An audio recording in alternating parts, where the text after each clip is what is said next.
হযরত এখনই আপনাদের সম্মুখে আলোচনা করবেন।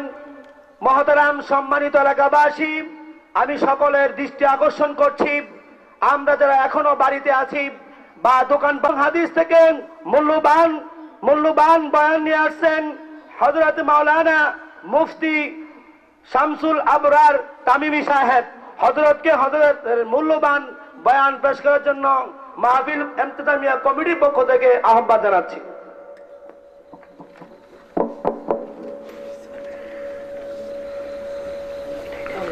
আসসালামু আলাইকুম ওয়া রাহমাতুল্লাহ। ইন্নাল হামদালিল্লাহ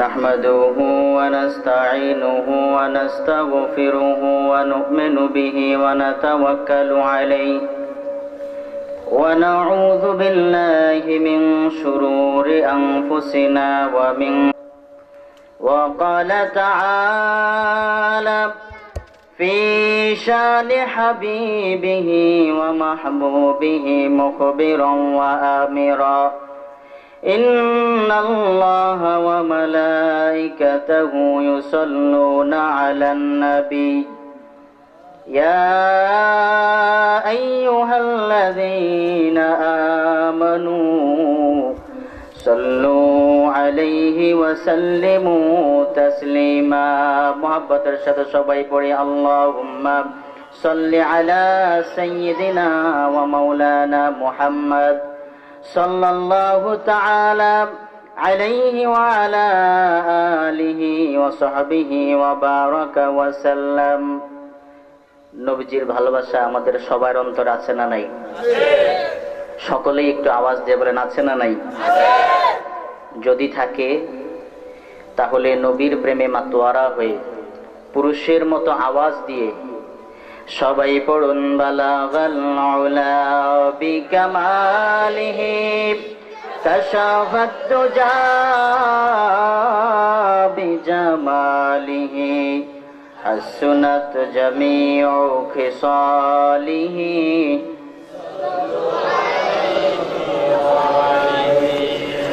मोहम्मद पर फिदा हो जा के मकबूल खुदा हो जा, इस दुनिया से जुदा हो जा,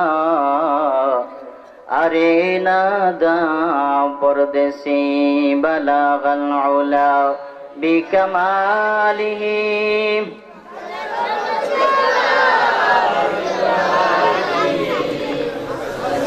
جميع خصاله صلوا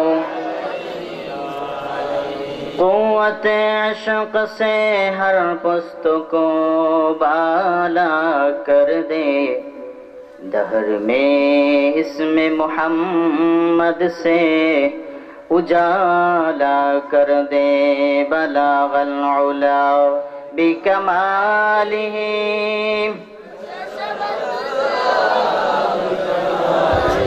हसनत जमीउ खिसालिही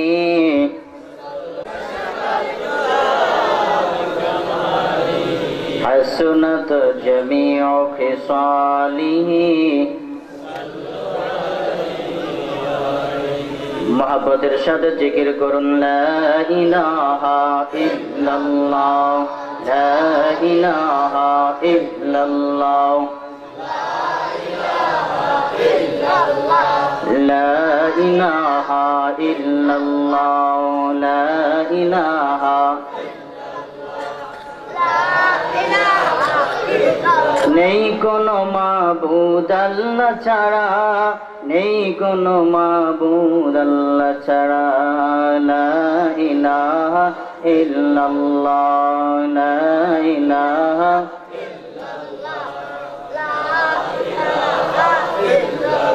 জিকির হক গেল মনে সে জানত বুয়াদ कई हलावत या बदस जिक्रे दिलात मोमिना जिक्रे खुदा बिस्यार गो তাবয়াবি দর্দ আলম আবরু লা ইলাহা ইল্লাল্লাহ জোরে জোরে লা ইলাহা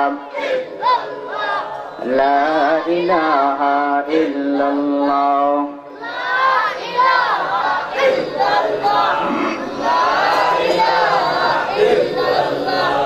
লা ইলাহা ইল্লাল্লাহ লা ইলাহা ইল্লাল্লাহ মুহাম্মাদুর রাসূলুল্লাহ সাল্লাল্লাহু আলাইহি ওয়াসাল্লাম আল্লাহ আল্লাহ আল্লাহ আল্লাহ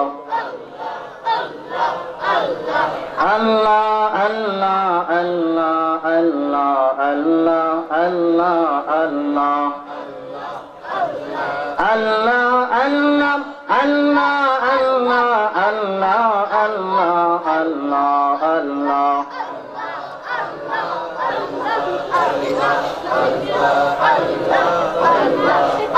अल्लाह अल्लाह क्या मुबारक नाम है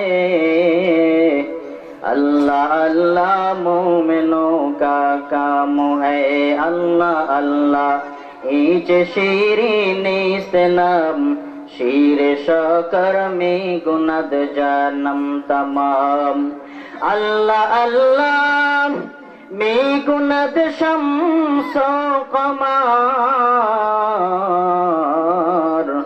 अल्लाह अल्लाह में गुनद शजरो हजार अल्लाह अल्लाह अल्लाह अल्लाह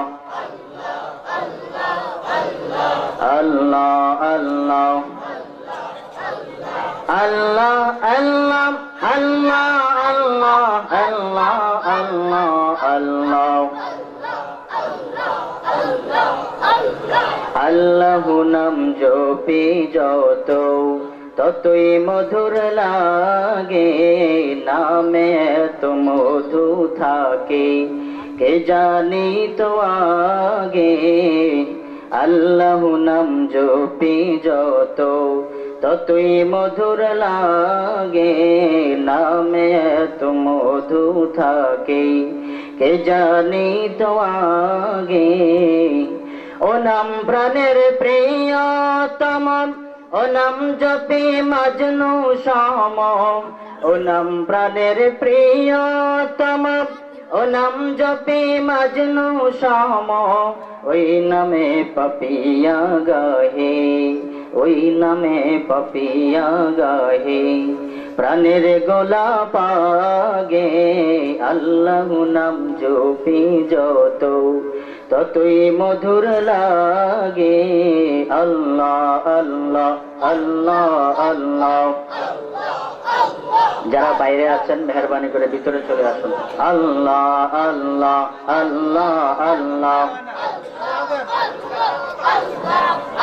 আল্লাহ আল্লাহ আল্লাহ আল্লাহ আল্লাহ আল্লাহ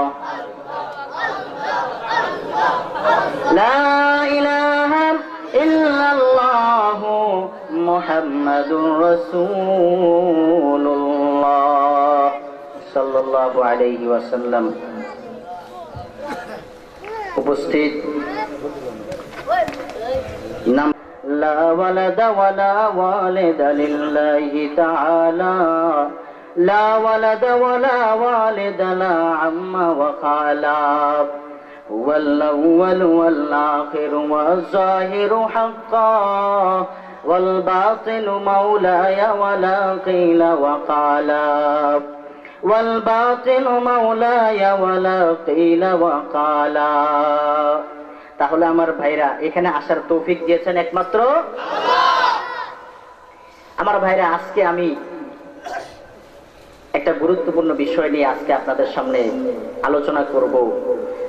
বেশি সময় আলোচনা করব না, যেহেতু আমাকে সেই সুদূর টঙ্গী যেতে হবে। আমি এসেছি টঙ্গী থেকে। এখানে আমার উস্তাদ আপনাদের মসজিদের ইমাম ও খতিব মাওলানা আবুল খায়ের সাহেব দামাত বারাকাতুহুম, আল্লাহ হুজুরের হায়াত তাইয়্যিবা দান করেন। সবাই বলুন আমিন। হুজুর অনেক বড় আলেম, আমাকে সেই ছোটকালে পড়াইছেন। হুজুরের সামনে ওয়াজ করতে আসলে অনেক ভয় লাগে, আমি ওয়াজ করব না, আসলে ওয়াজ করতে সে সাহস হুজুরের সামনে নাই। বাকি তারপরেও হুজুরের সামনে দুই একটা কথা বললে হুজুরের দোয়া পাবো, কথা ঠিক কিনা? আপনাদের দোয়া পাবো, কথা ঠিক কিনা? হুজুরের দোয়ার বরকতেই আপনাদের সামনে কথা বলার তৌফিক আল্লাহ তাআলা দান করেছেন এবং দেশের বিভিন্ন জায়গায় মানুষের সামনে দু চারটা কথা, দিনের কথা বলার সুযোগ আল্লাহ পাক করে দিয়েছেন। বলুন আলহামদুলিল্লাহ। আমার ভাইরা, আমি তাকওয়া সম্পর্কে আপনাদের সামনে কথা বলবো। আমি আপনাদেরকে জিজ্ঞাসা করতে চাই, কথা শেষ হওয়ার আগ পর্যন্ত সবাই থাকবেন না কেউ কেউ ভাগবেন? সবাই একটা আওয়াজ দিয়ে বলেন তো, সবাই থাকবেন তো? কে কে থাকবেন না একটু হাত তুলে দেখান তো। মাশাআল্লাহ, আলহামদুলিল্লাহ, সবাই থাকবেন তো? আল্লাহু আকবার। আল্লাহ তুমি তোমার এই বান্দাদেরকে কবুল করে নাও, সবাই বলুন আমিন। দোয়া পর্যন্ত থাকলে আমাদের লাভ হবে না ক্ষতি হবে? কি লাভ হবে? দোয়া এমন একটা ইবাদত, আমরা মনে করি দোয়া এটা মনে হয় ইবাদত নয়, বরং বিশ্বনবীজি এতটুকুই বলেছেন, আদ-দুআউ মুখুল ইবাদাহ। অপর হাদিসের মধ্যে ইরশাদ করেছেন, আদ-দুআউ সিলাহুল মুমিন। বিশ্বনবীজি হাদিসের মধ্যে ইরশাদ করেছেন, এই আমার উম্মত, দোয়া এটা এমন একটা ইবাদত, দোয়া হলো সমস্ত ইবাদতের মগজ। মানুষের মাথা আছে, যদি মগজ না থাকে মানুষটার কোনো দাম নাই, মানুষটা পাগল বলে মানুষের সামনে গণ্য হবে। ওই মানুষটার যেমন কোনো দাম থাকবে না, ওই মানুষটার যেমন কোনো মূল্য থাকবে না। মগজ যদি না থাকে, আকল যদি না থাকে, ঠিক তোমার ইবাদত আল্লাহর কাছে কবুল হবে না, যতক্ষণ তো পর্যন্ত তোমার ইবাদতের মধ্যে দোয়া না থাকবে। এই জন্য নামাজকে কবুল করার জন্য আমার আল্লাহ রাব্বুল আলামিন প্রত্যেক রাকাতেই একটা দোয়া সংযুক্ত করে দিয়েছেন। আমরা সবাই নামাজের মধ্যে জামাতে পড়ি কিংবা একাকী পড়ি, ফজরের নামাজ পড়ি আর জোহরের নামাজ পড়ি, আসরের নামাজ পড়ি, মাগরিব নামাজ পড়ি, নফল পড়ি আর ফরজ পড়ি, সুন্নত পড়ি আর পুরুষের নামাজ হোক মহিলার নামাজ হোক, সকলের নামাজের মধ্যে দোয়া আছে না নাই? ইহদিনাস সিরাতাল মুস্তাকিম পড়েন কি পড়েন না? সবাই আওয়াজ দিয়ে বলেন, পড়েন কি পড়েন না? ইহদিনাস সিরাতাল মুস্তাকিম সিরাতাল্লাযীনা আন'আমতা আলাইহিম গায়রিল মাগযুবি আলাইহিম ওয়ালাদ-দাল্লিন। দোয়া আছে না নাই? তাহলে বুঝা গেল নামাজের মতো ইবাদত এখানেও যদি দোয়া থাকে, তাহলে দোয়া কত গুরুত্বপূর্ণ। আমরা দোয়া পর্যন্ত থাকবো না ভাগবো? সবাই থাকবেন তো? তাহলে কেউ আমাকে ছুটি দিয়ে চলে যাবেন না তো? মাশাআল্লাহ, আল্লাহ কবুল করেন সবাই। বনী ইসরায়েলের 3 জন ব্যক্তি একদিন সফরে বের হয়েছে। সফরে বের হওয়ার পর হঠাৎ করে বৃষ্টি শুরু হয়ে গেল। এমন তুফান, এমন বৃষ্টি শুরু হলো, বৃষ্টি থেকে বাঁচার জন্য ওই বনী ইসরায়েলের 3 জন ব্যক্তি, আমি তাদের এমন খেদমত করতাম, আমার বৃদ্ধ বাবা মা যতক্ষণ পর্যন্ত খানা না খাইত ততক্ষণ পর্যন্ত আমার মুখে আমি খানা দিতাম না, আমার প্রায়ের স্ত্রীর মুখে আমি খানা দিতাম না, আমার ছোট্ট ছোট্ট সন্তানগুলার মুখেও আমি খানা দিতাম না।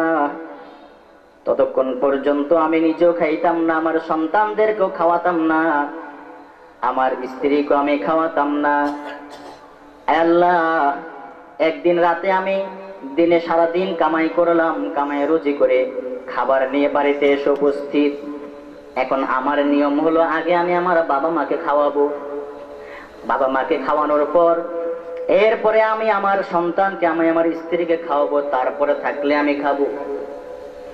বাড়িতে যে দেখি আমার বাবা মা অপেক্ষা করতে করতে শুয়ে গেছে, ঘুমের ঘরে চলে গেছে। এখন বাবা মাকে যদি আমি জাগ্রত করি, হয়তো বাবা মার কষ্ট হবে, বুড়ো মানুষ, বৃদ্ধ মানুষ। এই অবস্থা আমি কি করব ভেবে পাইলাম না।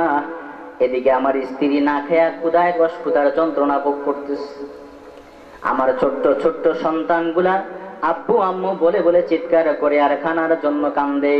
কিন্তু আমার যে নিয়ম ছিল আমি বাবা মাকে না খাওয়াইয়া তাদেরকে খাওয়াবো না।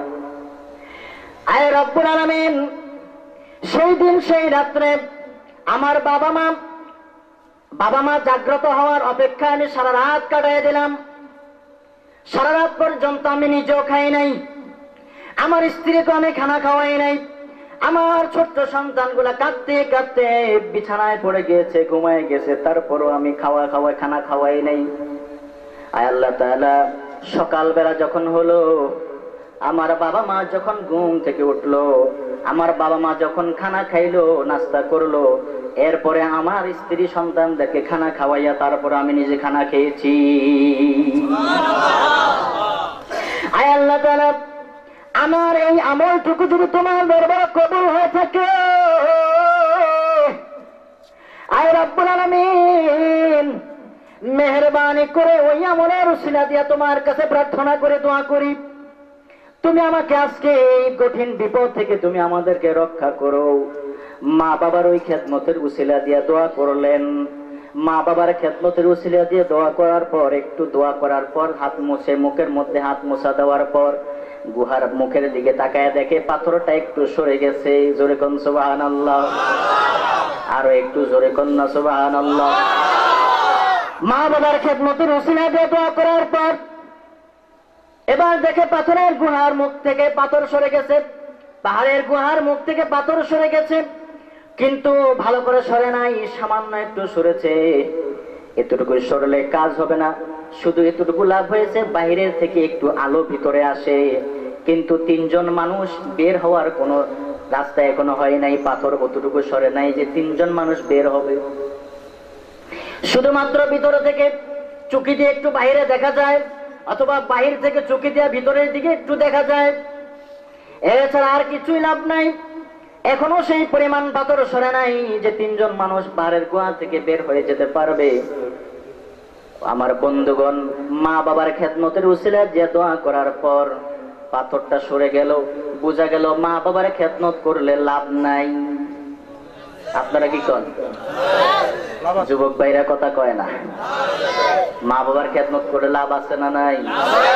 খেদমতে মা দর পে দর কুন সুবহ শাম, তাবয়াবি দর্দ আলম নেকে নাম। খেদমতে মা দর পে দর কুন সুবহ শাম, তাবয়াবি দর্দ আলম নেকে নাম।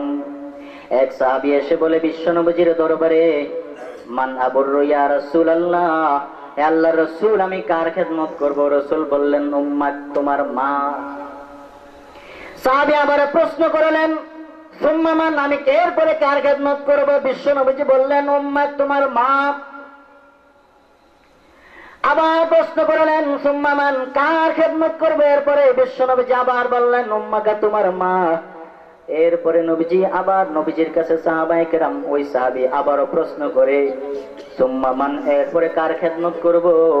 বিশ্বনবী বললেন, আবাকা, তোমার বাবার খেদমত করো। তিনবার মায়ের কথা বললেন কেন? চতুর্থবার বাবার কথা বললেন কেন? কারণ মা এমন তিনটা কষ্ট সহ্য করেছে, যেই তিনটা কষ্ট তোমার বাবা কোনোদিন সহ্য করে নাই, যেই তিনটা কষ্ট তোমার বাবা শরীক নাই, কিন্তু এই তিনটা কষ্ট করেছে একমাত্র তোমার মা, আর কেউ করে নাই। তোমাকে 10 মাস 10 দিন গর্ভে ধরেছে একমাত্র তোমার মা। 10 মাস 10 দিন তোমার মা তোমার গর্ভে তোমাকে ধারণ করেছে। আর ওই 10 মাস 10 দিন সময়ের মধ্যে এ যুবক, তুমি কখনো কখনো তোমার মায়ের কলিজায় লাথি মেরেছো, কিন্তু যুবক তুমি জানো না সেই সময়টাতে তোমার মায়ের কি কষ্ট হয়েছিল। আমার আল্লাহ রাব্বুল আলামিন দুনিয়ার কোন মানুষের কষ্টের কথা কোরআনে হাকিমের মধ্যে উল্লেখ করেন নাই, একমাত্র মায়ের কষ্টের কথা আল্লাহ রাব্বুল আলামিন কোরআনে হাকিমের মধ্যে উল্লেখ করেছে। আরো আস্তে কর। দুনিয়ার কোন মানুষের কষ্টের কথা আল্লাহ রাব্বুল আলামিন কোরআনে হাকিমের মধ্যে উল্লেখ করেন নাই। একমাত্র মায়ের কষ্টের কথা আল্লাহ রাব্বুল আলামিন কোরআনে হাকিমের মধ্যে উল্লেখ করেছেন। আল্লাহ রাব্বুল আলামিন দুনিয়ার কোন মানুষের সাথে উদাহরণ দেন নাই, একমাত্র মায়ের সাথে আল্লাহ রাব্বুল আলামিন উদাহরণ দিয়েছেন। কোরআনে হাকিমের মধ্যে আল্লাহ রাব্বুল আলামিন ইরশাদ করেছেন, আমার বান্দা আমি তোমাদেরকে কতটুকু ভালোবাসি জানোনি? তোমার মা তোমাদেরকে যতটুকু ভালোবাসে আমি আল্লাহ তোমাদেরকে তোমার মায়ের চাইতে 70 গুণ বেশি ভালোবাসি।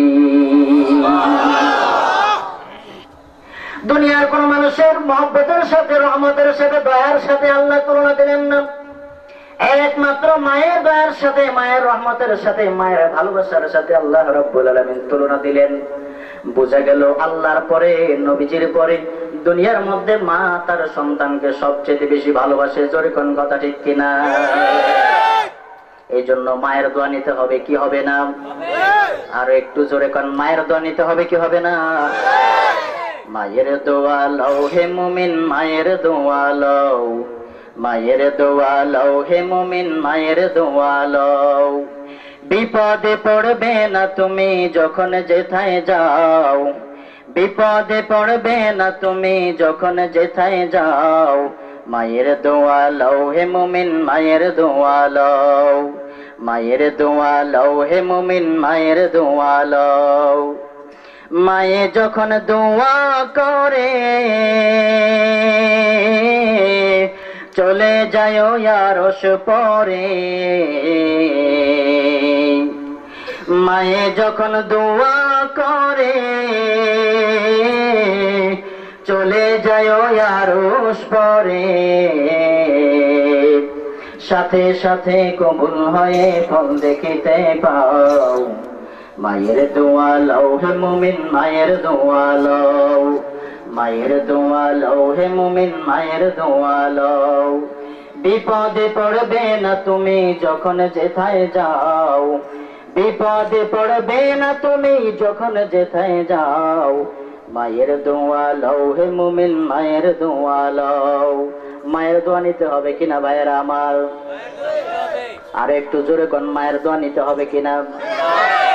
আজকের সন্তানেরা, আজকের যুবকেরা স্ত্রী পাইয়া মাকে ভুলে যায়।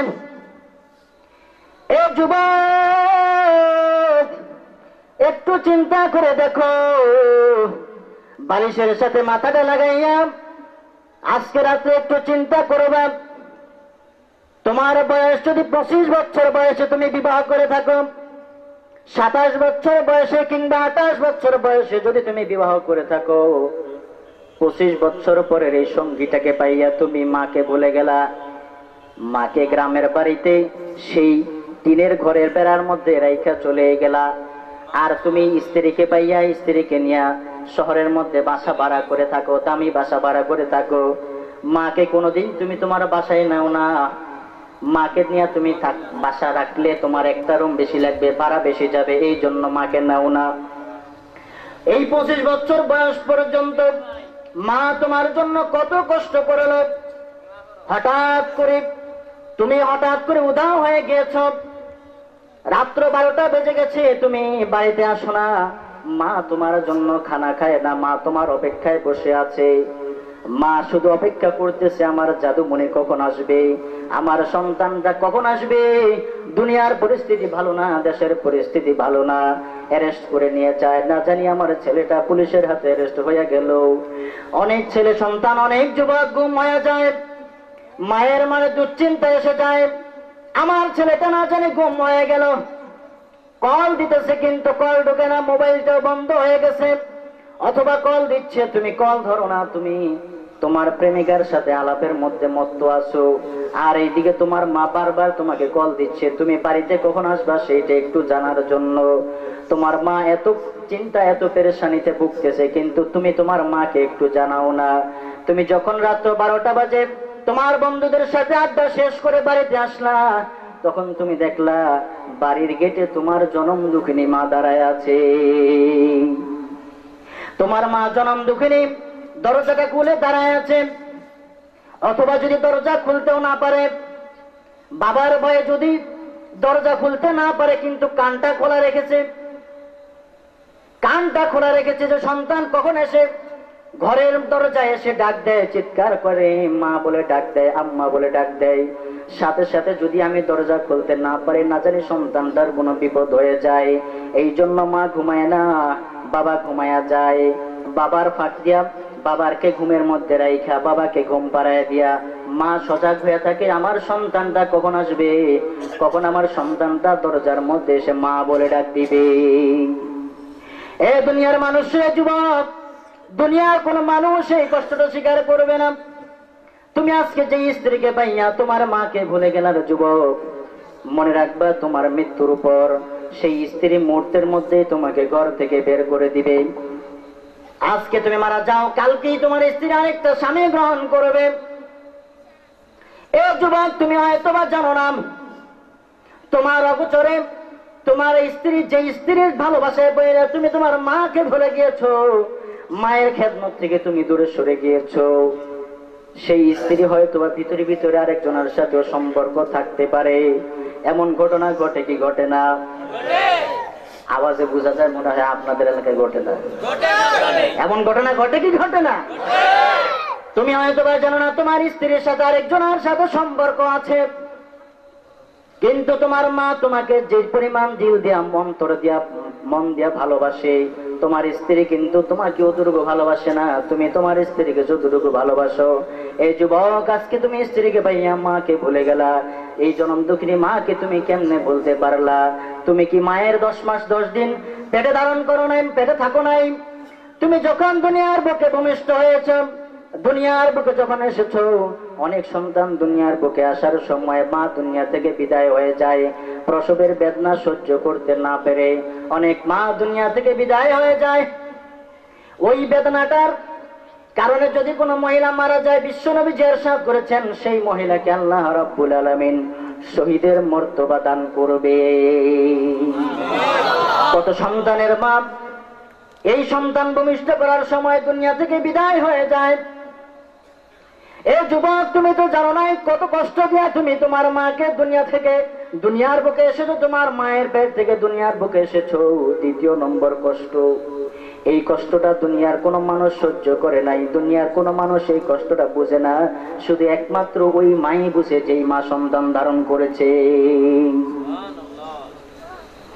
3টা কষ্ট একমাত্র মা সহ্য করেছে, দুনিয়ার কোন মানুষ সহ্য করে নাই। 1 নম্বর হলো সন্তানকে 10 মাস 10 দিন গর্ভে ধারণ করেছে। 2 নম্বর কষ্ট হলো সন্তানটাকে ভূমিষ্ঠ করার যে যন্ত্রণা, সেই কষ্টটাও একমাত্র মা গ্রহণ করেছে, দুনিয়ার কোনো মানুষ গ্রহণ করে নাই। 3 নম্বর কষ্ট হলো মা 2 বছর যাবৎ 2.5 বছর যাবৎ সন্তানটাকে দুধ পান করাইছে, দুনিয়ার কোনো মানুষ, কোনো বাবা, কোনো আত্মীয় স্বজন সেই কষ্টটা করতে পারে নাই। এই 3টা কষ্টের কারণে বিশ্ব নবীজি মায়ের মর্যাদা 3 বার বাড়াই দিয়েছেন, 3 গুণ বাড়াই দিয়েছেন। কয় গুণ? 3 গুণ। এজন্য নবীজি 3 বার বলেছেন যে তুমি কি করো, মায়ের খেদমত করো। 4র্থবার বলেছেন বাবার কথা, কারণ মা কষ্ট বেশি করেছে, এজন্য মায়ের খেদমতটা কি করবা, বেশি করবা। নিয়ত আছে তো সবাই? এখন অনেকে সবাই মায়ের ভক্ত, বাবার ভক্ত না। মাকে অনেক আরামে রাখে, অনেক ফ্যামিলিতে এমন হয় বাবারে সেই কাছারিতে রাখে, বাবাকে মেহমানখানায় রাখে। মা পুত্রবধূদেরকে হাত করে নিয়ে বাস ওদের সাথে আরাম আয়েসে টেলিভিশন দেখে, আর স্বামী যদি ঘরে আসতে চায় কয় বুড়া আইছে কেন, কেট কেট করে তারা বাগাও। এমন আছে না নাই? মায়ের জন্য 10,000 টাকা দামের শাড়ি আনছে ঠিক, বাবার জন্য 10 টাকা দামের মোজা। এটা কি উচিত হয়েছে? যদিও নবীজি এখানে মায়ের খেদমতের কথা 3 গুণ বলেছেন, সেটা একটা মায়ের কষ্টের কারণে, কিন্তু মর্যাদার দিক থেকে বাবা মা কারোর দাম কিন্তু কম না। কারণ আরেক হাদিসের মধ্যে নবীজি ইরশাদ করেছেন, রিযার রাব্বি ফি রিযাল ওয়ালিদাইন ওয়া সাখাতুর রাব্বি ফি সাখাতিল ওয়ালিদাইন। বিশ্ব নবীজি ইরশাদ করেছেন, আমার উম্মত, আল্লাহর সন্তুষ্টি হলো মা বাবা উভয়ের সন্তুষ্টির মধ্যে, আর আল্লাহর অসন্তুষ্টি হলো মা বাবার অসন্তুষ্টির মধ্যে। যদি কেউ কোনো সন্তান মা বাবাকে সন্তুষ্ট করলো, আল্লাহ রাব্বুল আলামিন তার উপরে সন্তুষ্ট হয়ে যাবে। আর যদি কোনো সন্তান মা বাবাকে অসন্তুষ্ট করলো, আল্লাহ রাব্বুল আলামিন সেই লোকটার উপরে অসন্তুষ্ট হয়ে যাবে। নাউজুবিল্লাহ কন্যা, আরো আসতে।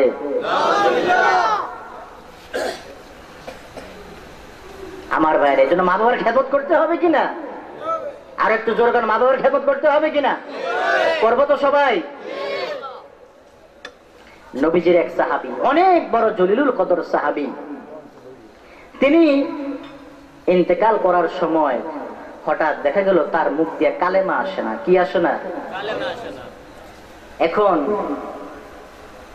নবীজির কাছে সংবাদ গেল, আপনার সাহাবী মুমূর্ষু অবস্থায়, কিন্তু আমরা তাকে কালেমার তালকিন করছি, তার মুখ দিয়ে কালেমা আসতেছে।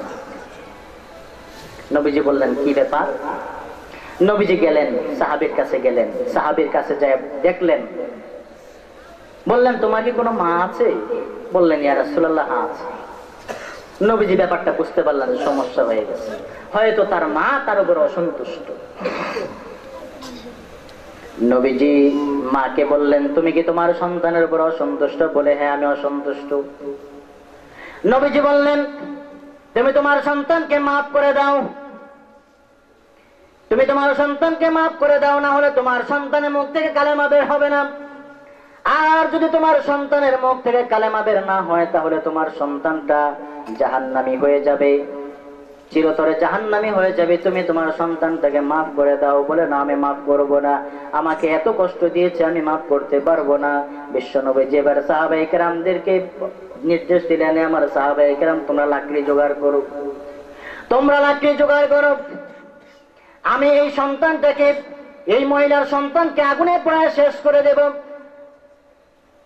সাহাবায়ে কেরাম লাকড়ি জোগাড় করার জন্য গেলেন, আগুন জ্বালানো হলো।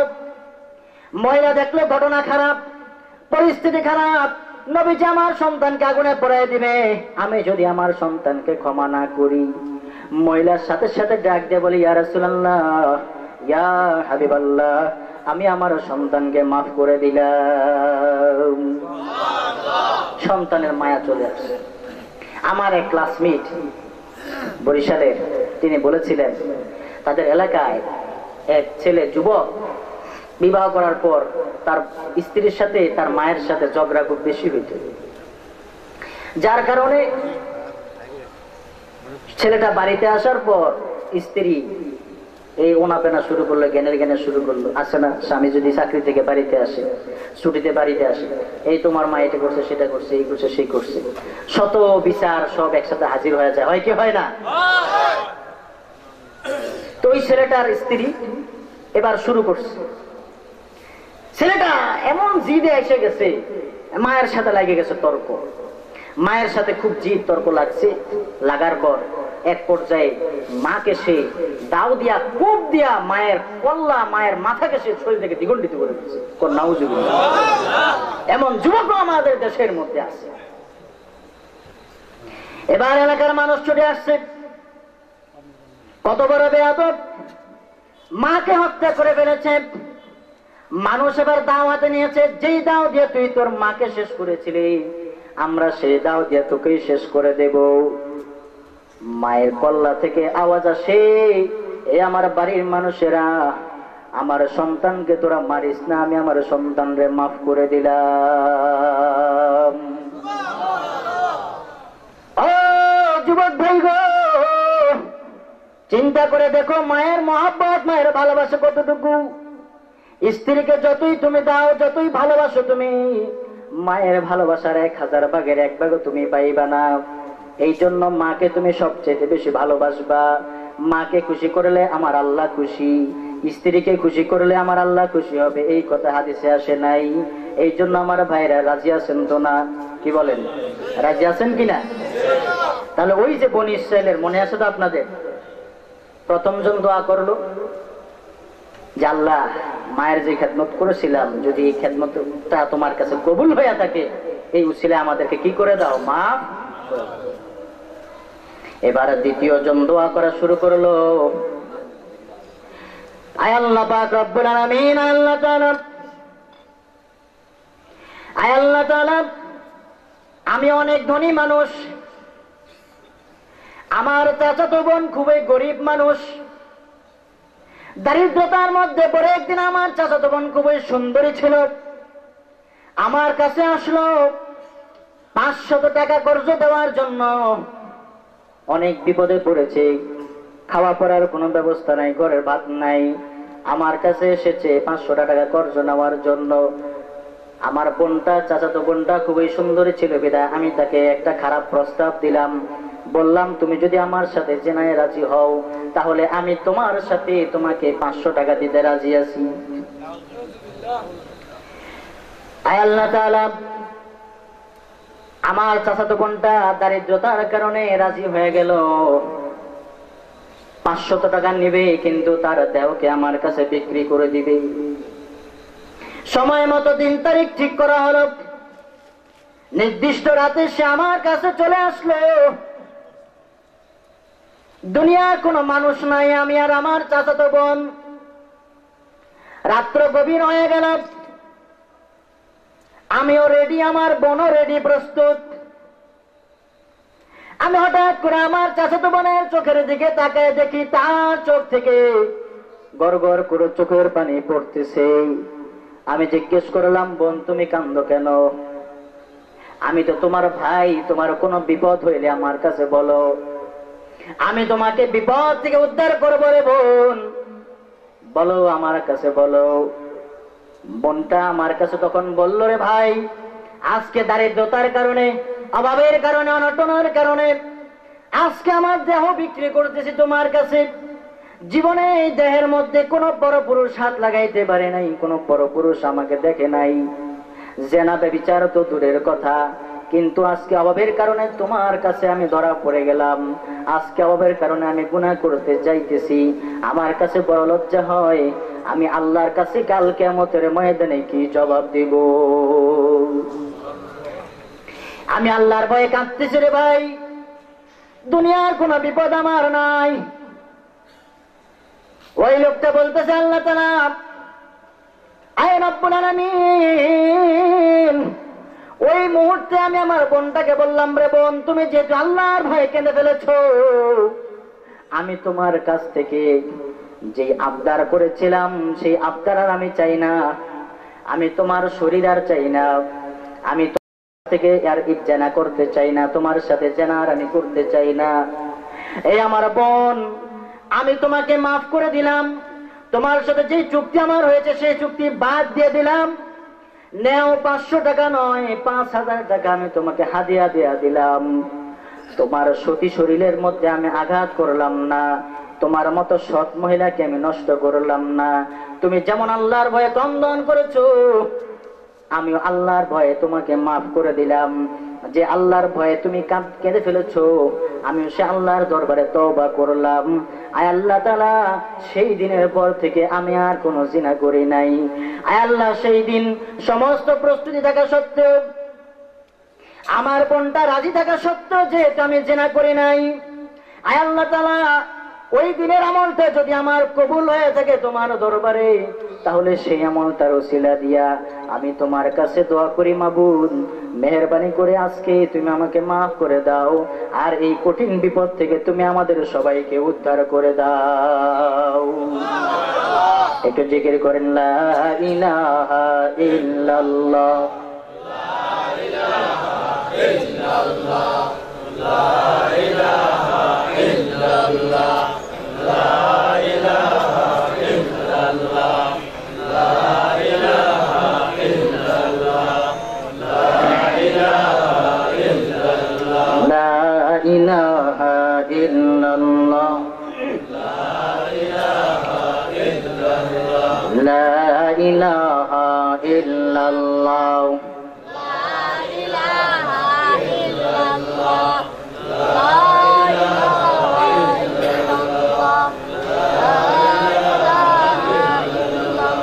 লা ইলাহা ইল্লাল্লাহ, মুহাম্মাদুর রাসূলুল্লাহ। কয়জন গেল? কয়জন গেল? দুইজনের দোয়া শেষ। দ্বিতীয় জনের দোয়ার পরে পাথর আরেকটু সরে গেছে। কোন সুবহানাল্লাহ। পাথর আরেকটু সরে গেল। এবার তৃতীয় জন হাত তুলেছে আল্লাহর কাছে। এবার তৃতীয় জন হাত তুলে বলছে, আল্লাহ, আমি একজন ধনী মানুষ ছিলাম, আমার অনেক চাকর ছিল, আমার একটা চাকর আমার চাকরি করত। হঠাৎ করে ওই চাকরটা 2 মাসের বেতন না নিয়ে কোথায় যেন উদয় হয়ে গেল। বেতন নেওয়া ছাড়াই সে চলে গেল। তার বেতনটা আমি ভাঙ্গি নাই, তার বেতনটা আমি সম্পূর্ণরূপে রেখে দিয়েছিলাম, আমার কাছে জমা করে রেখেছিলাম। তার বেতনটা দিয়ে কিছু ছাগল আমি খরিদ করেছি। ওই ছাগলগুলো বড় হয়েছে, ওই ছাগলগুলো বড় হওয়ার পর সেই ছাগলগুলো আবার বাচ্চা দিয়েছে, সেই ছাগলগুলো থেকে আরো বাচ্চা হয়েছে। এইভাবে হাজার হাজার বাচ্চা তার হয়ে গেছে। আমি শুধু অপেক্ষায় ছিলাম, মাবুদ গো, কখন ওই আমার চাকরটা আসবে, আসলেই আমি তার সমস্ত চাকরির বেতনটা দিয়া দেব। হঠাৎ করে 2-3 বছর পর দেখলাম ওই চাকরটা আমার কাছে আসলো। আয়সা আমাকে ডাক দেয়া কই, মনির, গত 3 বছর আগে আপনার খেদমত করেছিলাম, চাকরি করেছিলাম, 2 মাস বেতন নেই নাই, আরেক জায়গায় ভালো চাকরি পেয়ে গেছিলাম, চলে গেছি। এই আমার মনির, আপনি মেহেরবানি করে আমাকে সেই 2 মাসের বেতন দিয়ে দেন। আল্লাহ তাআলা, আমি তখন তাকে দেখাই দিলাম, ওই যে বিশাল মাঠের দিকে তাকায় দেখো। সে তাকায় এলো, আমি বললাম, কি দেখতে পাচ্ছ? সে বলল, আমি দেখছি বিশাল মাঠে হাজার হাজার ছাগল, বকরি, ঘোড়া, উট। আমি বললাম, ওই 2 মাসের বেতন তোমার এই সবগুলো? আমার চাকরটা আমাকে বলল, মনির, আপনি কি আমার সাথে ঠাট্টা করেন নাকি? 2 মাসের বেতন এত হয় নাকি? 2 মাসে না হয় 5,000 করে 10,000 টাকা হবে, কিন্তু এত ছাগল, এত ভেড়া, এত দুম্বা, এত ঘোড়া, এত উট কেমন করে হয়? আমি তো বুঝতে পারি না। আপনি আমার বেতন দিলে দেন, না দিলে বিদায় করে দেন, কিন্তু ঠাট্টা করার তো কোনো দরকার নাই। আয়ের আল্লাহ তাআলা, তখন আমি আমার চাকরকে বলেছিলাম, তোমার ওই 2 মাসের বেতনকে আমি কাজে লাগাইছিলাম, ব্যবসায় লাগাইছিলাম। ওই ব্যবসা করতে করতে এই মাঠ ভর্তি ছাগল হয়ে গেছে, এই মাঠ ভর্তি উট হয়ে গেছে। তোমার এই সব কিছু এখন তোমার, এইগুলার মধ্যে আমার কোনো হক নাই। আমি এইগুলা থেকে আজ পর্যন্ত 1 পয়সাও খরচ করি নাই, সব কিছু এখন তোমাকে দিয়ে দিলাম, তুমি নিয়ে যাও। এমন সৎ মুনিব কি পাওয়া যাবে? আওয়াজ দিয়ে এখন পাওয়া যাবে? আরে বেটা, তুই চাকরি ফালায় চলে গেছিস, আমার কত ক্ষতি হয়েছে, তুই আরো 2 মাসের জরিমানা দে। কি বলেন, এমন বলবে না? তুই 2 মাসের জরিমানা দে বেটা, তুই আবার কিসের বেতনের জন্য আইছিস? তুই হঠাৎ করে চাকরি ছেড়ে চলে গেছে, আমার এটা মুনিবের জন্য বিপদ না?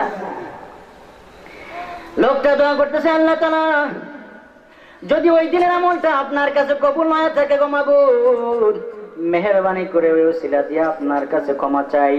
মেহেরবানি করে আপনি আমাদেরকে ক্ষমা করে দেন, আর আপনি আমাদেরকে আজকে এই বিপদ থেকে উদ্ধার করে দেন। 3য় জনের দোয়া করার পর, যুবক ও মুসলমান ভাই গো, 3য় জনের দোয়া করার পর দেখা গেল পাথরটা পাহাড়ের গুহা থেকে একদম সম্পূর্ণরূপে সরে গেল। এবার 3 জন লোক দোয়া করার পর ওই পাহাড়ের গুহা থেকে বের হয়ে চলে এসেছে। দোয়া করলে লাভ আছে না নাই? দোয়া শেষ করে যাবো কি আমরা? যাবো না। আমি বলেছি তাকওয়া সম্পর্কে কিছু কথা বলবো। আমার ভাইরা, আমি আয়াত তেলাওয়াত করেছি তাকওয়া সম্পর্কে। তাকওয়া শব্দের অর্থ হলো বেঁচে থাকা। তাকওয়া শব্দের অর্থ কি? সবাই একটু আওয়াজ দিয়ে বলেন, তাকওয়া শব্দের অর্থ কি? এটা আরবি শব্দ। কি শব্দ? বেঁচে থাকা। এটা তাকওয়া একটা মাসদার,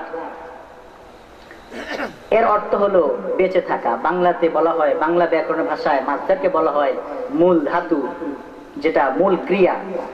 যেমন করা, খাওয়া, এগুলা বাংলাতে যেমন ক্রিয়ামূল, ঠিক আরবিতেও ক্রিয়ামূলকে বলা হয় মাসদার। তাকওয়া শব্দটা ঠিক এমন মাসদার, ক্রিয়ামূল। এর অর্থ হলো বেঁচে থাকা। সেখান থেকে শব্দ এসেছে মুত্তাকি, অর্থ হলো যে গুনাহ থেকে বেঁচে থাকে। যেরকম সুবহানাল্লাহ। তাকওয়া করতে নির্দেশ দিয়েছেন আমাদেরকে কে? কে নির্দেশ দিয়েছেন?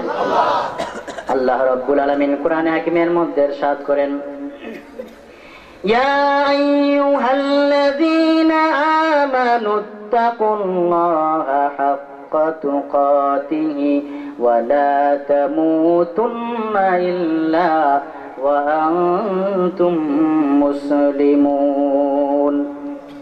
আল্লাহ রাব্বুল আলামিন ইরশাদ করেন, ইয়া আইয়ুহাল্লাযীনা আমানু, হে ঈমানদারেরা, হে ওই সমস্ত লোকেরা যারা ঈমান এনেছো, ইত্তাকুল্লাহ, তোমরা আল্লাহকে ভয় করো।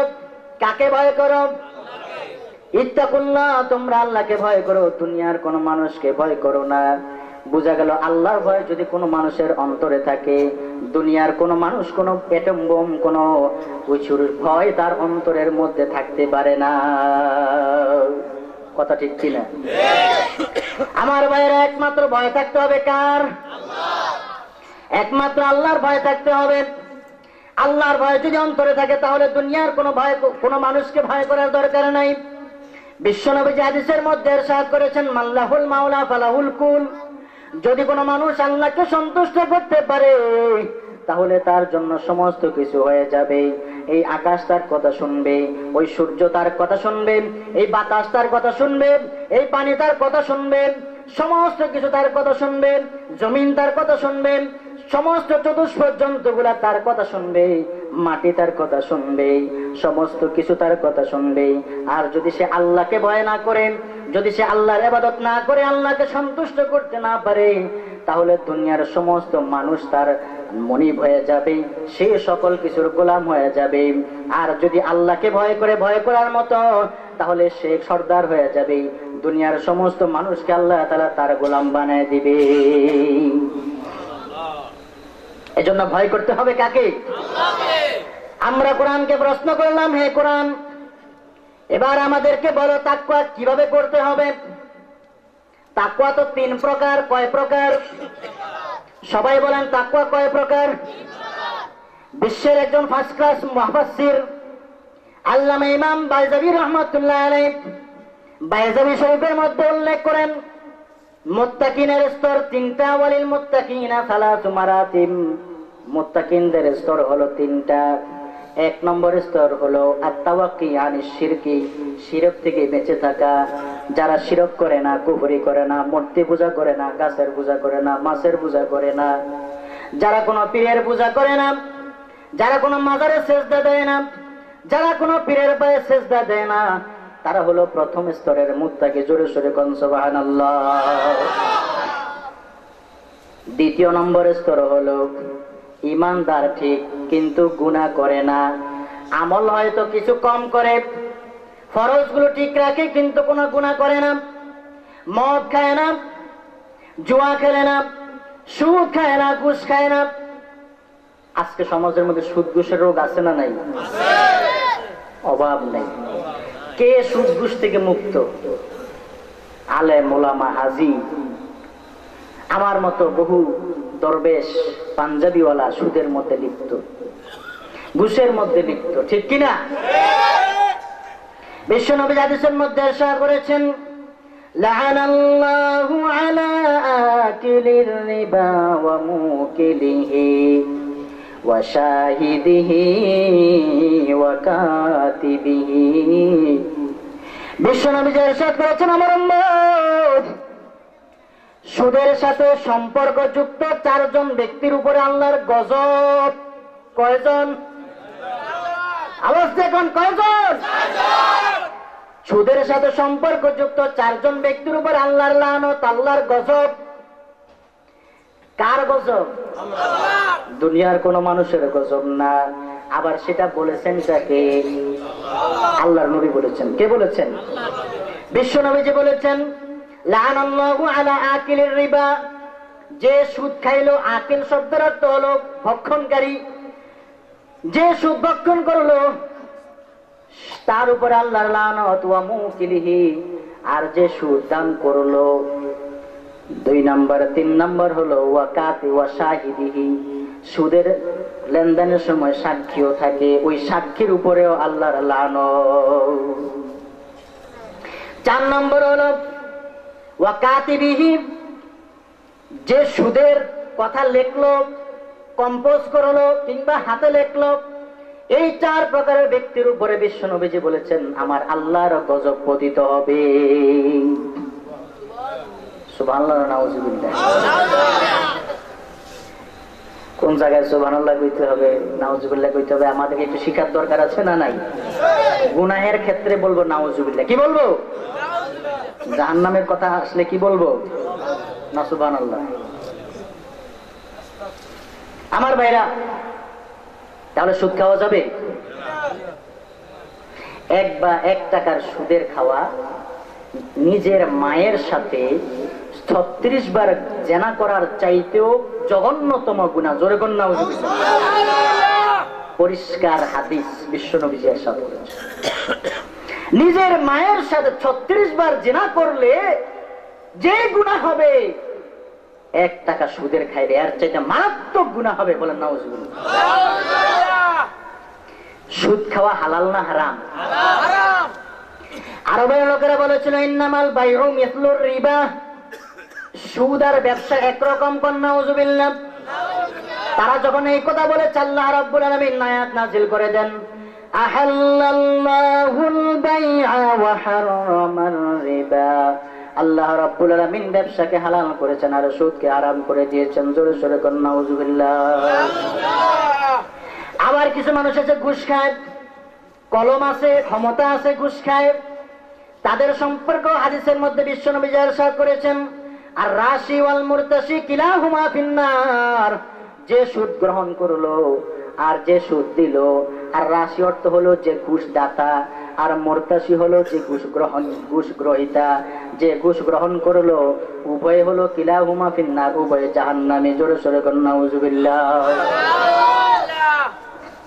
অনেকেই মনে করে ঘুষ শুধু সরকারি চাকরিজীবীরা, কোম্পানির চাকরিজীবীরাই খায়। এখন অনেক হুজুররাও ঘুষ খাওয়া শুরু করছে। কথা ঠিক কিনা? ঘুষ দিলে হুজুর হাদিয়া বাড়াই দেবো, তালাকের ফতুয়াটা লড়াইয়া দেন, কয় তাহলে কি কিতাব দেখে লো, পরে কালকে এসে নাউজুবিল্লাহ করবেন। এই সমস্ত আলেমদের চেহারায় কাল কিয়ামতের ময়দানে গালে গোশত থাকবে। ফেরেশতারা তাদেরকে ছাগলের গলায় রশি বেঁধে যেমন টেনে টেনে নেওয়া হয়, ফেরেশতারা তাদের গলায় রশি বেঁধে টাইনা টাইনা জাহান্নামের দিকে নিয়ে যাবে।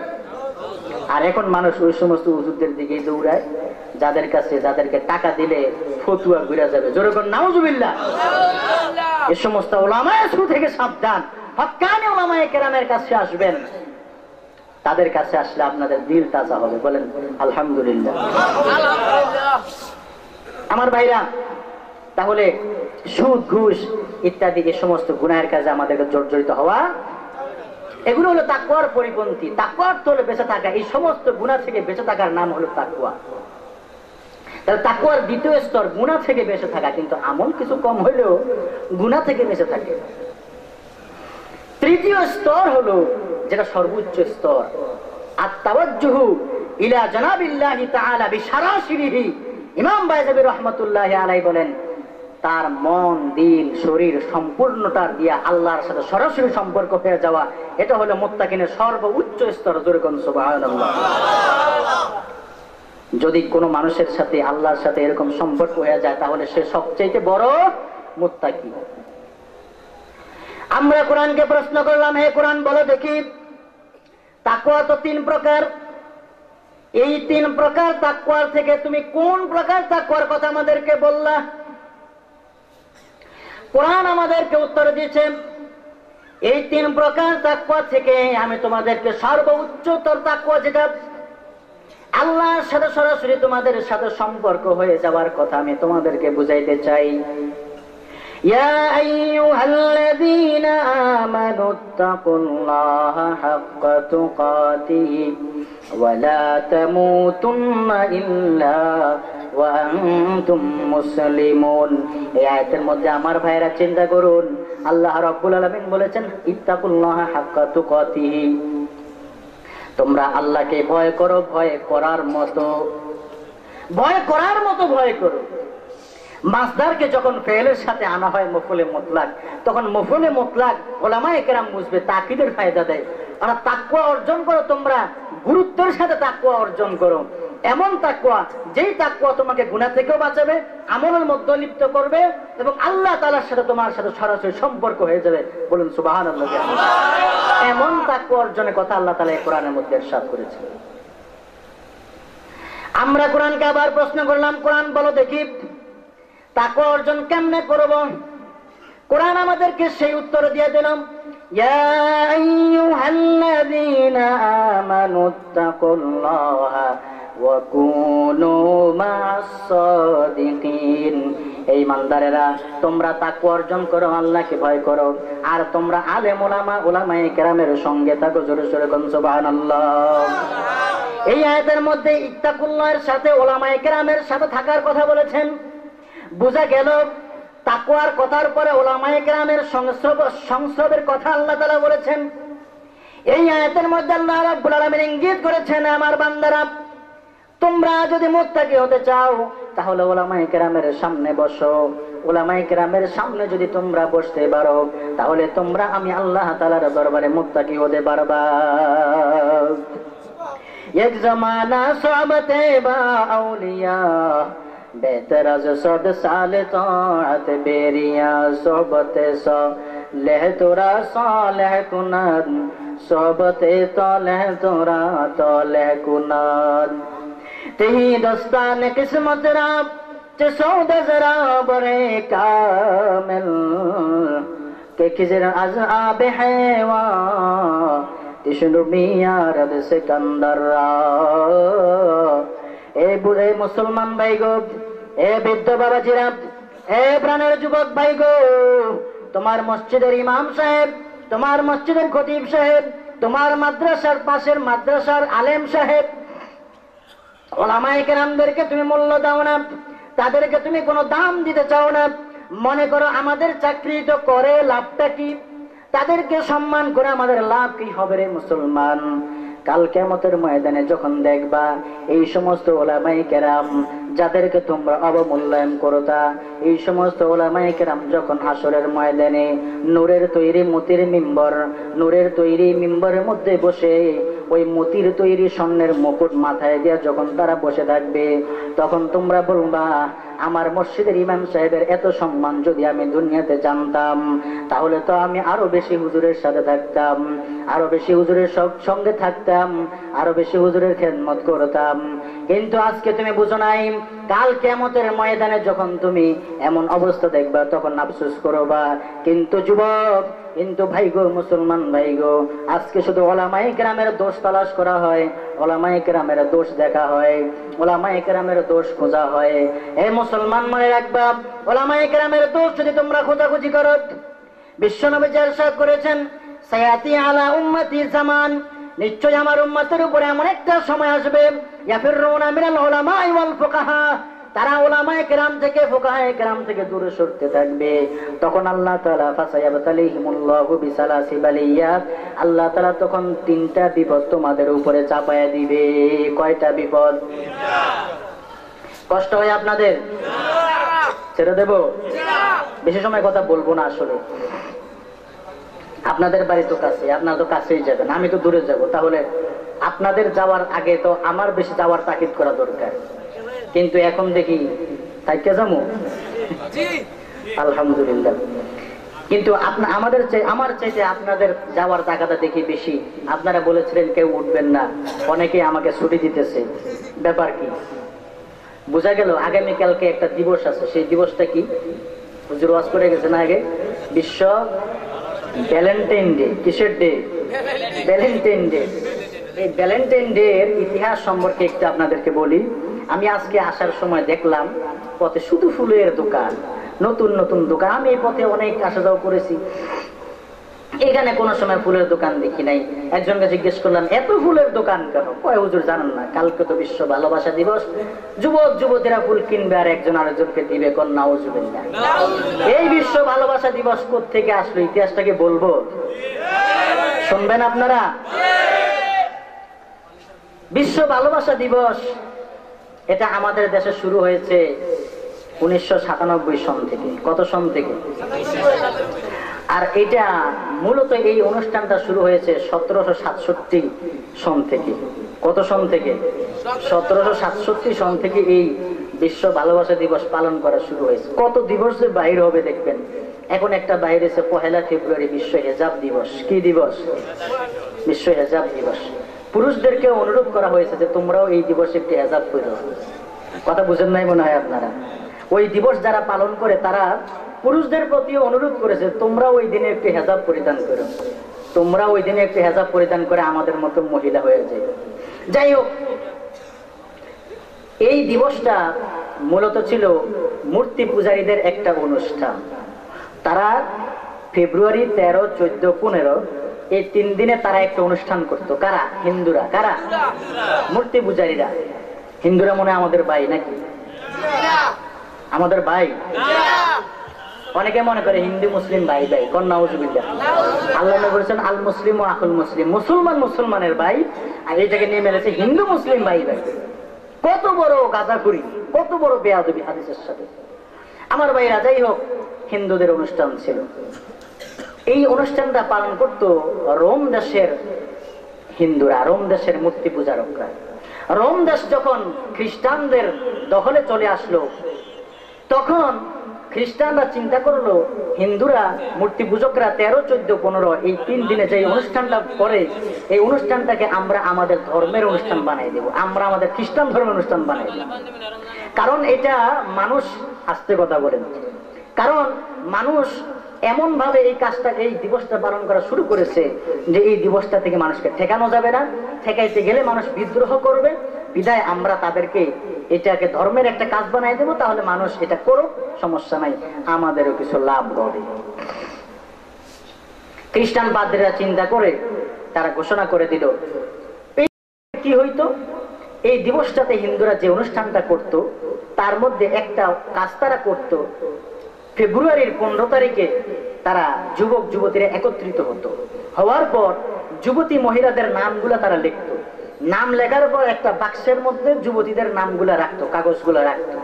রাখার পর এক একজন যুবক সিরিয়ালে যাইতো, একজন যুবক একটা কাগজ উঠাবে, কাগজের মধ্যে যেই যুবতীর নামটা উঠেছে সেই যুবতীটাকে নিয়ে এই যুবকটা আগামী বছর 15 ফেব্রুয়ারি পর্যন্ত লিভ টুগেদার করবে। জোরে নাউজুবিল্লাহ। বিবাহের আগের সম্পর্ককে বলা হয় লিভ টুগেদার। এই লিভ টুগেদারের মহামারী বিপদের মধ্যে আমাদের দেশের 80% যুবক আজকে লিপ্ত হয়ে গেছে। কথা ঠিক কিনা? এই লিভ টুগেদার থেকে আমাদেরকে বাঁচতে হবে কিনা?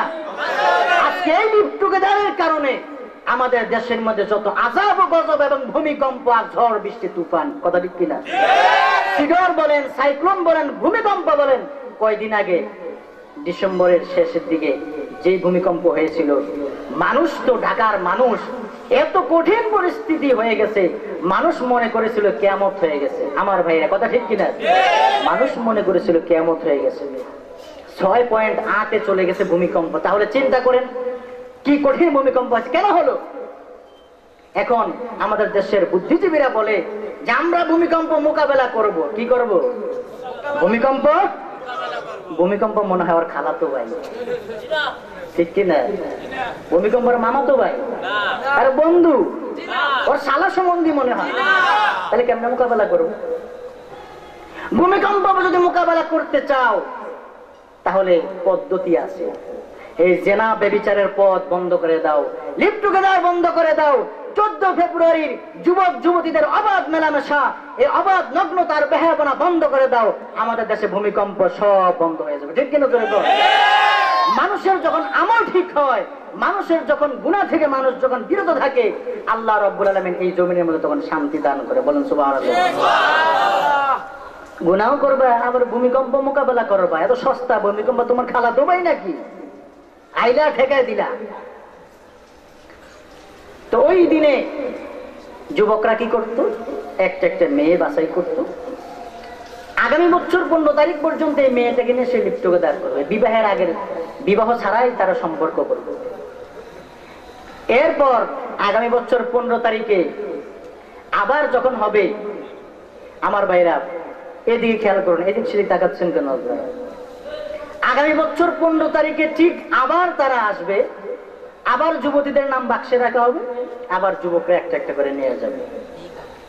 এটা ছিল 14 ফেব্রুয়ারির কাজ, বিশ্ব ভ্যালেন্টাইন ডের কাজ। এবং তারা এই যে যুবতীটাকে সে পাইলো, এখন কোন যুবতীর নাম পাইলো এটা তো সে জানে না। ওই যুবতীর নাম পাওয়ার পর সে ওই যুবতীর নাম ঠিকানায় একটা চিঠি লিখবে। ওই চিঠিটা লিখবে তারা রোমান একটা দেবতা ছিল ফাউনাস, ওই দেবতার নামে তারা চিঠি লিখতে হবে। আপনারা চিঠি লেখেন কার নামে? কার নামে চিঠি লেখেন? আল্লাহর নামে চিঠি লেখেন না? বিসমিল্লাহির রহমানির রহিম লিখে চিঠি লেখেন না? আল্লাহর নামে চিঠি লেখেন। তো তাদের নিয়ম ছিল চিঠিটা লিখতে হবে ফাউনাস দেবতার নামে।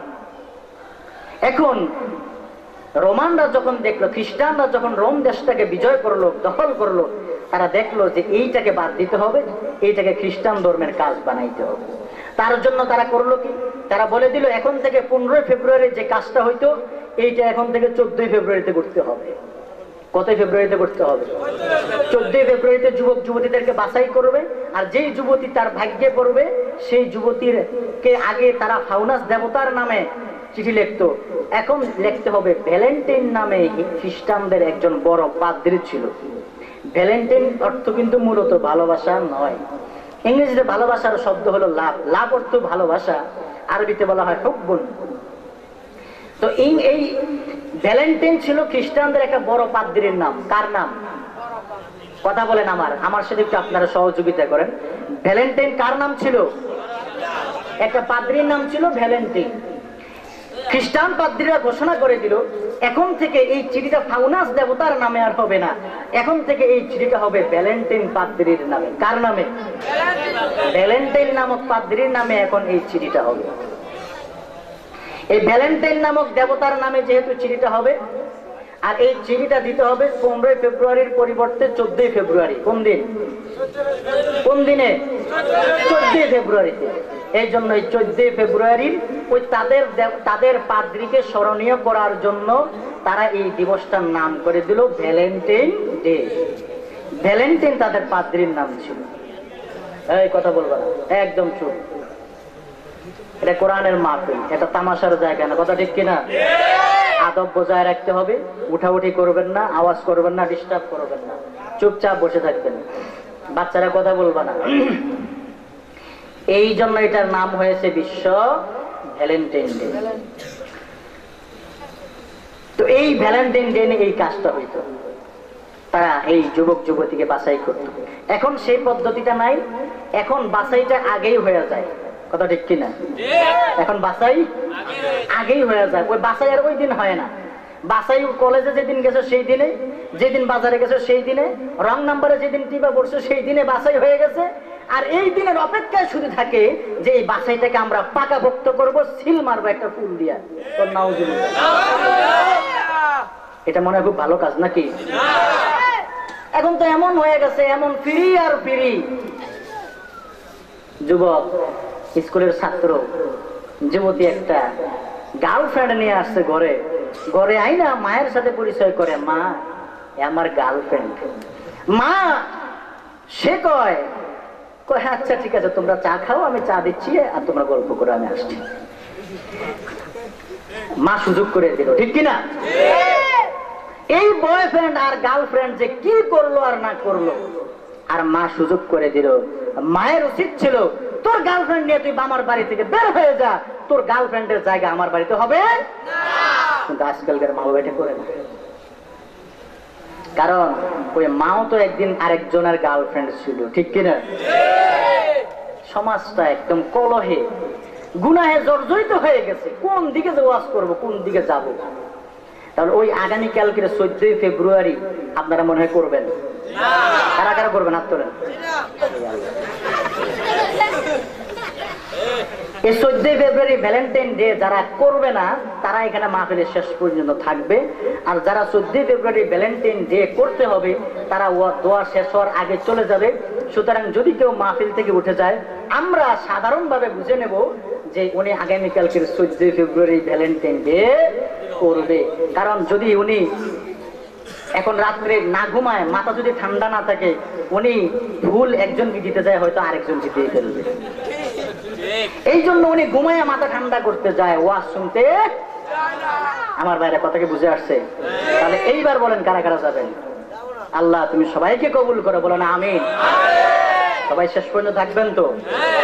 আগামীকালকের ফুল দেওয়া নেওয়া যদি কেউ আপনাদের সমাজে করে, আপনারা কি তাদেরকে বাধা দিবেন? আবার দুইটা পিড়া শুরু করে দিবেন না, মারামারি শুরু করে দিবেন না। মারামারি করা কোরআনের আয়াত, আল ফিতনাতু আশাদ্দু মিনাল। আপনারা মুখে নিষেধ করবেন, তাকে বুঝাবেন, বুঝানোর পরে যদি না মানে আপনার কিছু করার নাই, আপনি দায় মুক্ত হয়ে গেলেন। আমি যে বুঝাই গেলাম, আমি দায় মুক্ত হয়ে গেলাম, আমি বেঁচে যাব। আপনার এই ঘাড়ে এবার চলে আসলো। আপনি যদি আমল করেন আমার কথায়, আপনিও নাকি পাইলেন, আমিও নাকি পাইলাম। আর আপনি আমল না করলে আমার কিচ্ছু হবে না। ওমা আলাইনা ইল্লাল, হুজুররা ওয়াজের শেষে একটা কথা কয় যে ওয়ামা আলাইনা ইল্লাল, আমাদের দায়িত্ব ছিল পৌঁছে দেওয়া, আর ওয়ামা আলাইকুম ইল্লাল আমাল, এই কথাটা হুজুররা লুকাইতে রেখে যায়। আমাদের কাজ হলো পৌঁছে দেওয়া, তোমাদের কাজ হলো আমল করা। আমরা পৌঁছাই দিয়ে গেলাম, তোমরা আমল করো, আমরাও আমল করো। কি বলেন? তৈরি আছেন সবাই ইনশাআল্লাহ? যদি কেউ কাউকে ফুল দেওয়ার নিয়ত করে থাকেন, বা অনেকে ফুল কিনেও নিছেন, এই ফুলটা আপনার স্ত্রী দেবেন যদি স্ত্রী থাকে।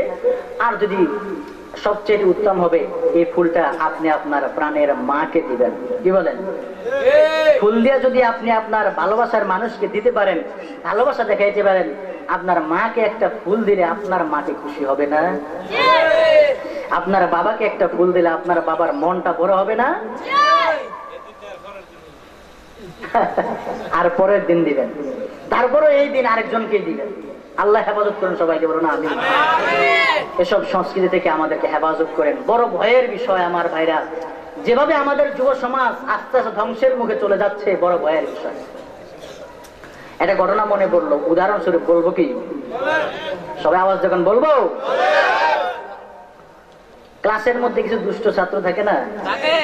দুষ্ট একটা ছাত্র, তার নাম কালু। কালু একদিনও পড়া পারে না, থাকে পিছনের টেবিলে, ঠিক মতো উপস্থিত থাকে না। এইটা নিয়ে হেড স্যারের বড় টেনশন। এখন এই কালু হঠাৎ করে টিউনে ফোন করলো, আগামীকালকে আমি আসতেছি তোমার স্কুলে। হেড স্যার ফোন পাইয়ে কয়, আরে কালু যদি থাকে তাহলে কোন বিপদ ঘটায় দেয় বলা যায় না। কালুকে বলছে, কালু তুই কালকে কিন্তু স্কুলে আসবি না, কালকে তোর জন্য ছুটি। পাগলরা যদি কয় হাত কেলারা দিস না, তাহলে মনে করাই দিলেন তো আমারে। কালু এরপরের দিন সবার আগে, স্কুল খোলার আগেই হাজির।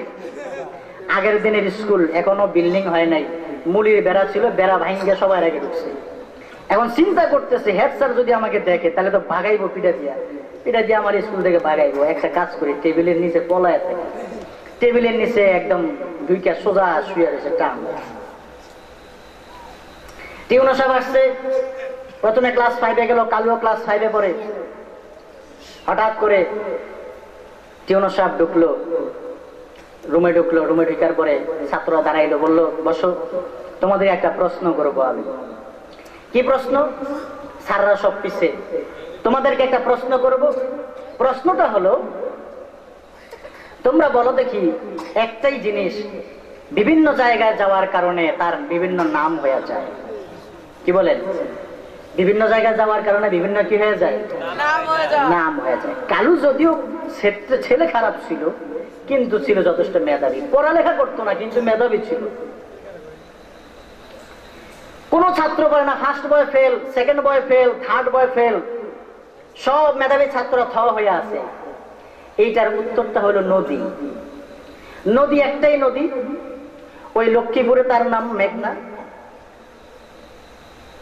উত্তরবঙ্গে যায় হয়েছে পদ্মা, আরেক জায়গায় নাম হয়েছে গঙ্গা, ভারতে যায় নাম হয়েছে গঙ্গা। এরকম এক এক দেশে যায় তার এক একটা নাম হয়, এক এক জেলায় যায় তার এক একটা নাম হয়। কথা ঠিক কিনা? একই নদী, কিন্তু বিভিন্ন জায়গায় তার নাম পরিবর্তন।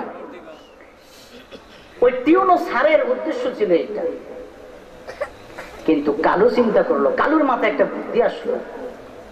কালু বের হয়ে গেল, টেবিলের নিচ থেকে বের হয়ে গেল, বের হয়ে একটা, স্যার আমি উত্তরে দিতে তৈরি আছি। হেড স্যার কয়, হায় রে কি বিপদ হয়ে গেল, মান সম্মান তো সব চলে গেছে। কোন ছাত্র উত্তর দিতে পারলো না। কালুরে না নিষেধ করলাম স্কুলে আসিস না, কিন্তু কালু দেখি হাজির, আবার টেবিলের তল থেকে বাহির হইল।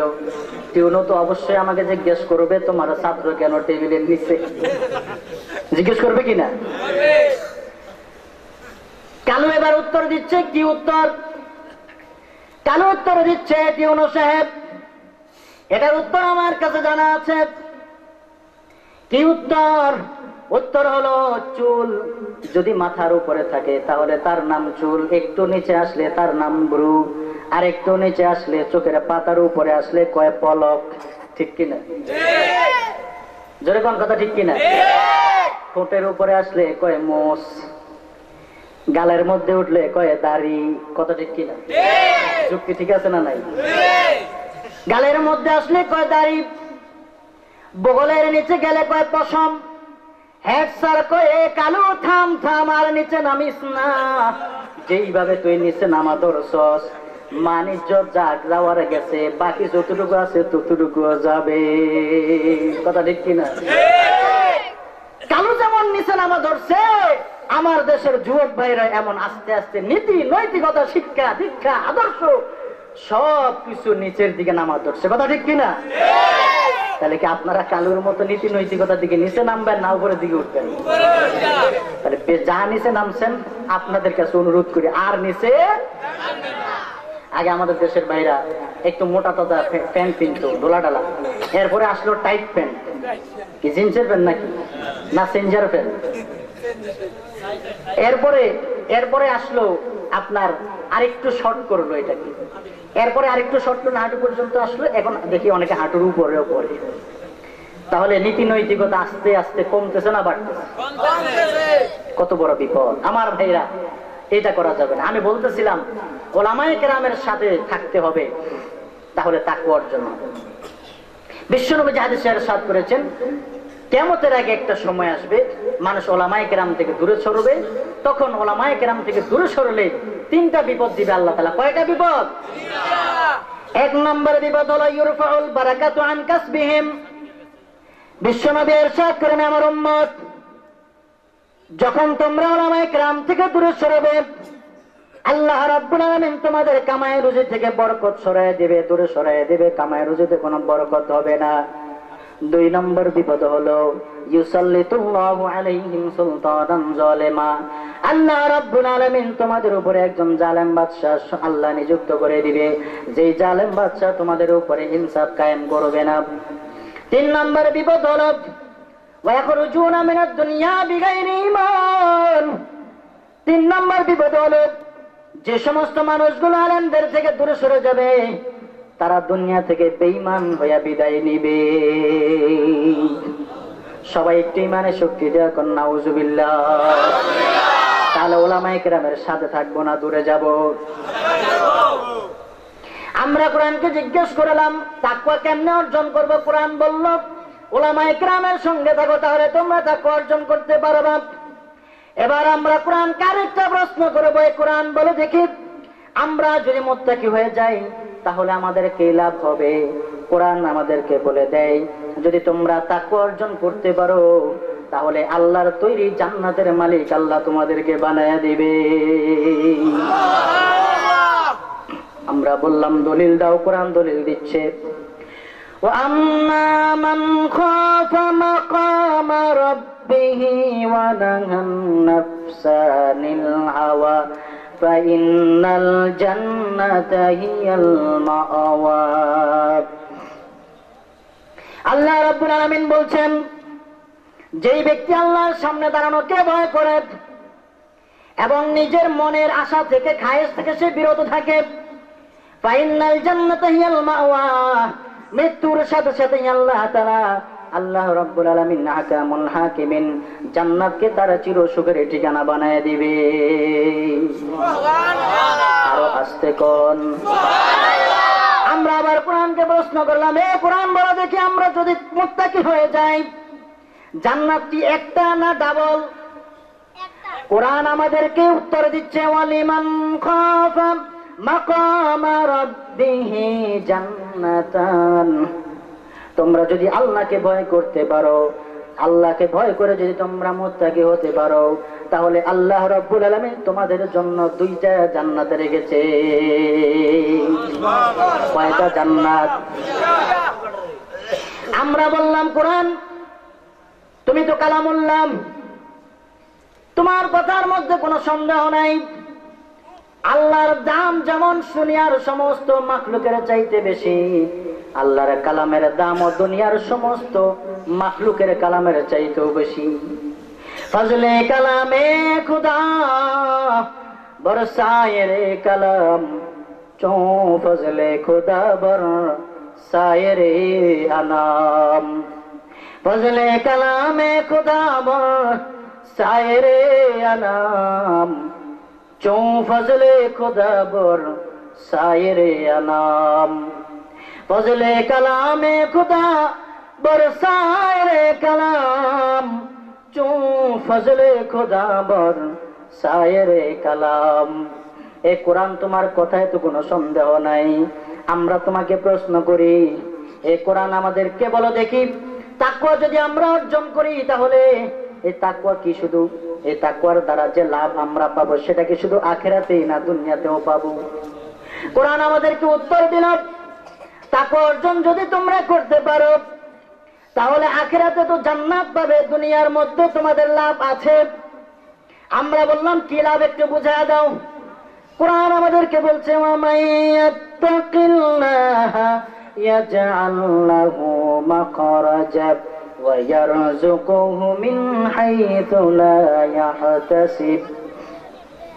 কোরআন আমাদেরকে উত্তর দিচ্ছে, যে ব্যক্তি তাকওয়া অর্জন করবে আল্লাহ রাব্বুল আলামিন তাকে 2টা পুরস্কার দান করবে। দুনিয়াতে কয়টা?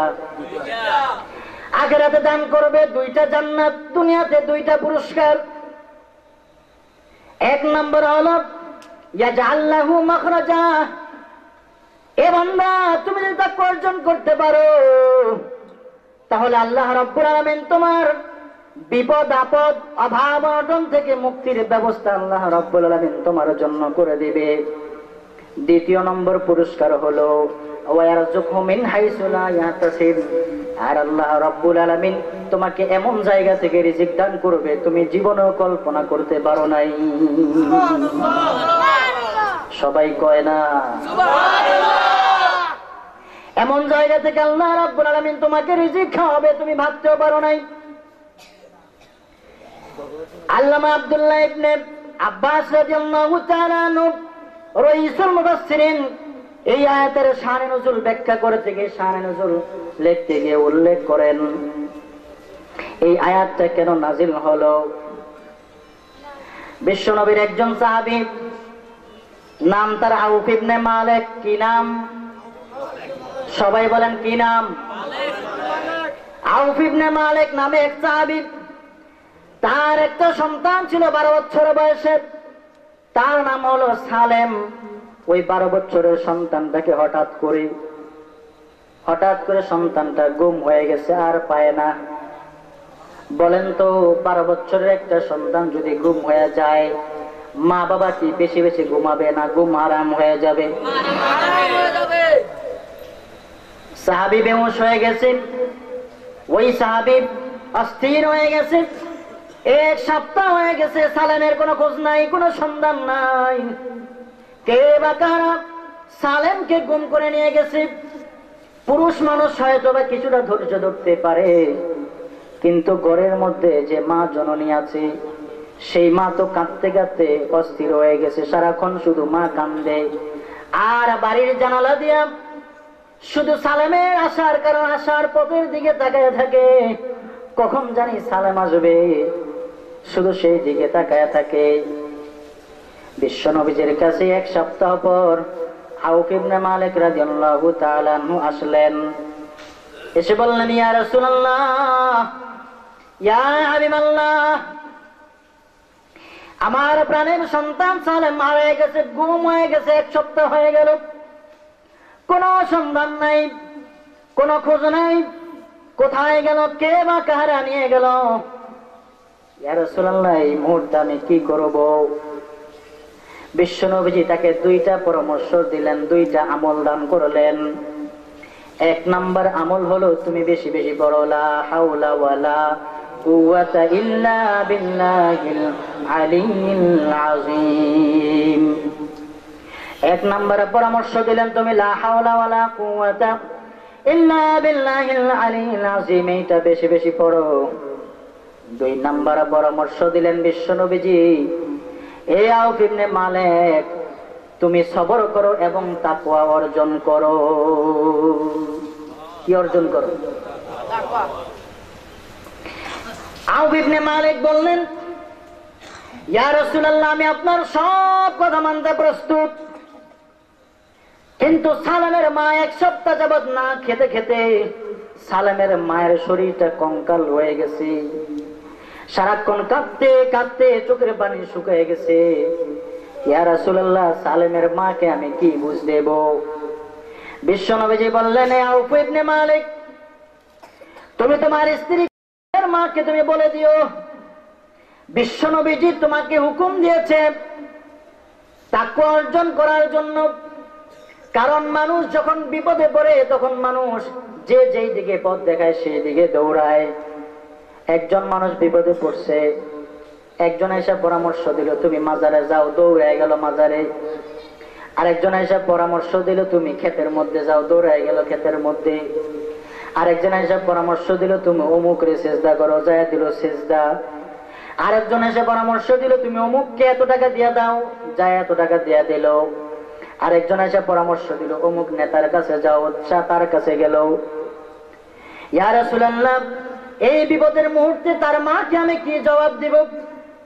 মহিলা মানুষ যে বুদ্ধি যে বুদ্ধি দেয় সেই বুদ্ধি তারা ধরে, যদিও সেই বুদ্ধিতে কোনো কাজ হয় না।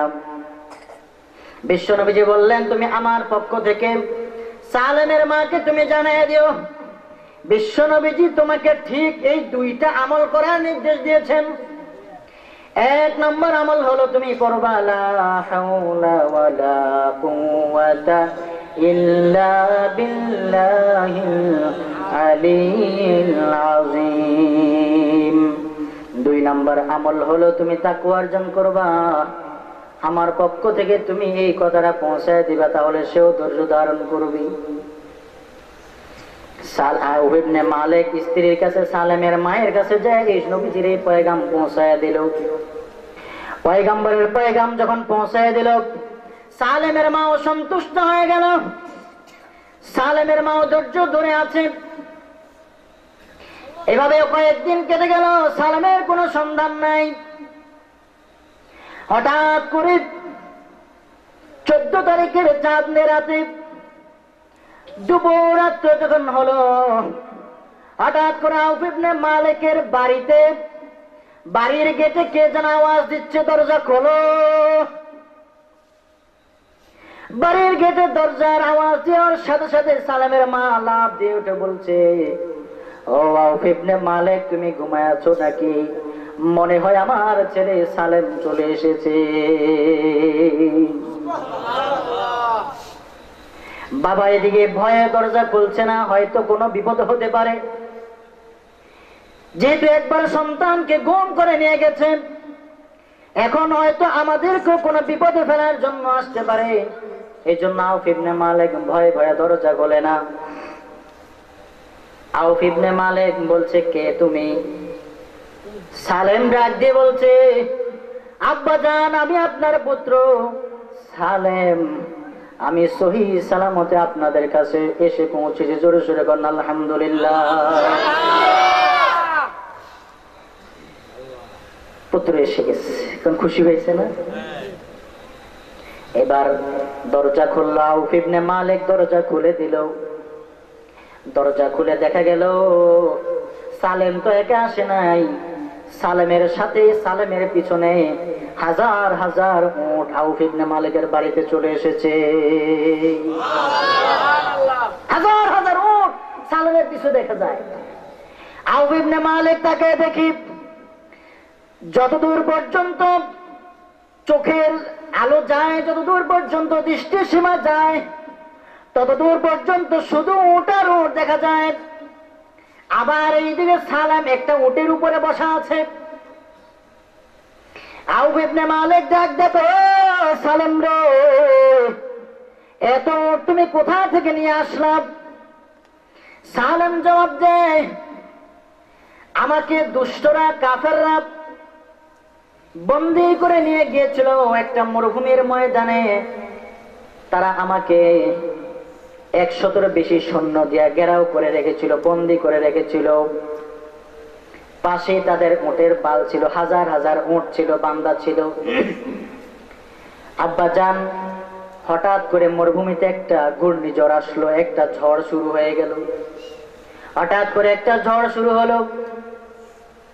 ঝড়ের কবলে পড়ার পর ওই যে সৈন্যগুলো আমাকে বেষ্টন করে রেখেছিল, আমাকে বন্দী করে রেখেছিল, সকল সৈন্যের চোখে এত পরিমাণ বালু পড়েছে, এখন আর একটা সৈন্য চোখে কি মুখে কিছুই দেখে না, শুধু চোখ কসলাইতেছে।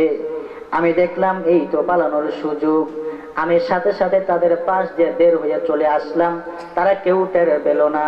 আমি চিন্তা করলাম যদি আমি হাইটা হাইটা যাই তাহলে আমার কষ্ট হবে, যেহেতু 1-1.5 সপ্তাহ যাবত 2 সপ্তাহ যাবত আমি কিছু খাইতে পারি নাই, তারা আমাকে কিছু খাওয়ায় নাই, আমি দুর্বল হয়ে গেছি।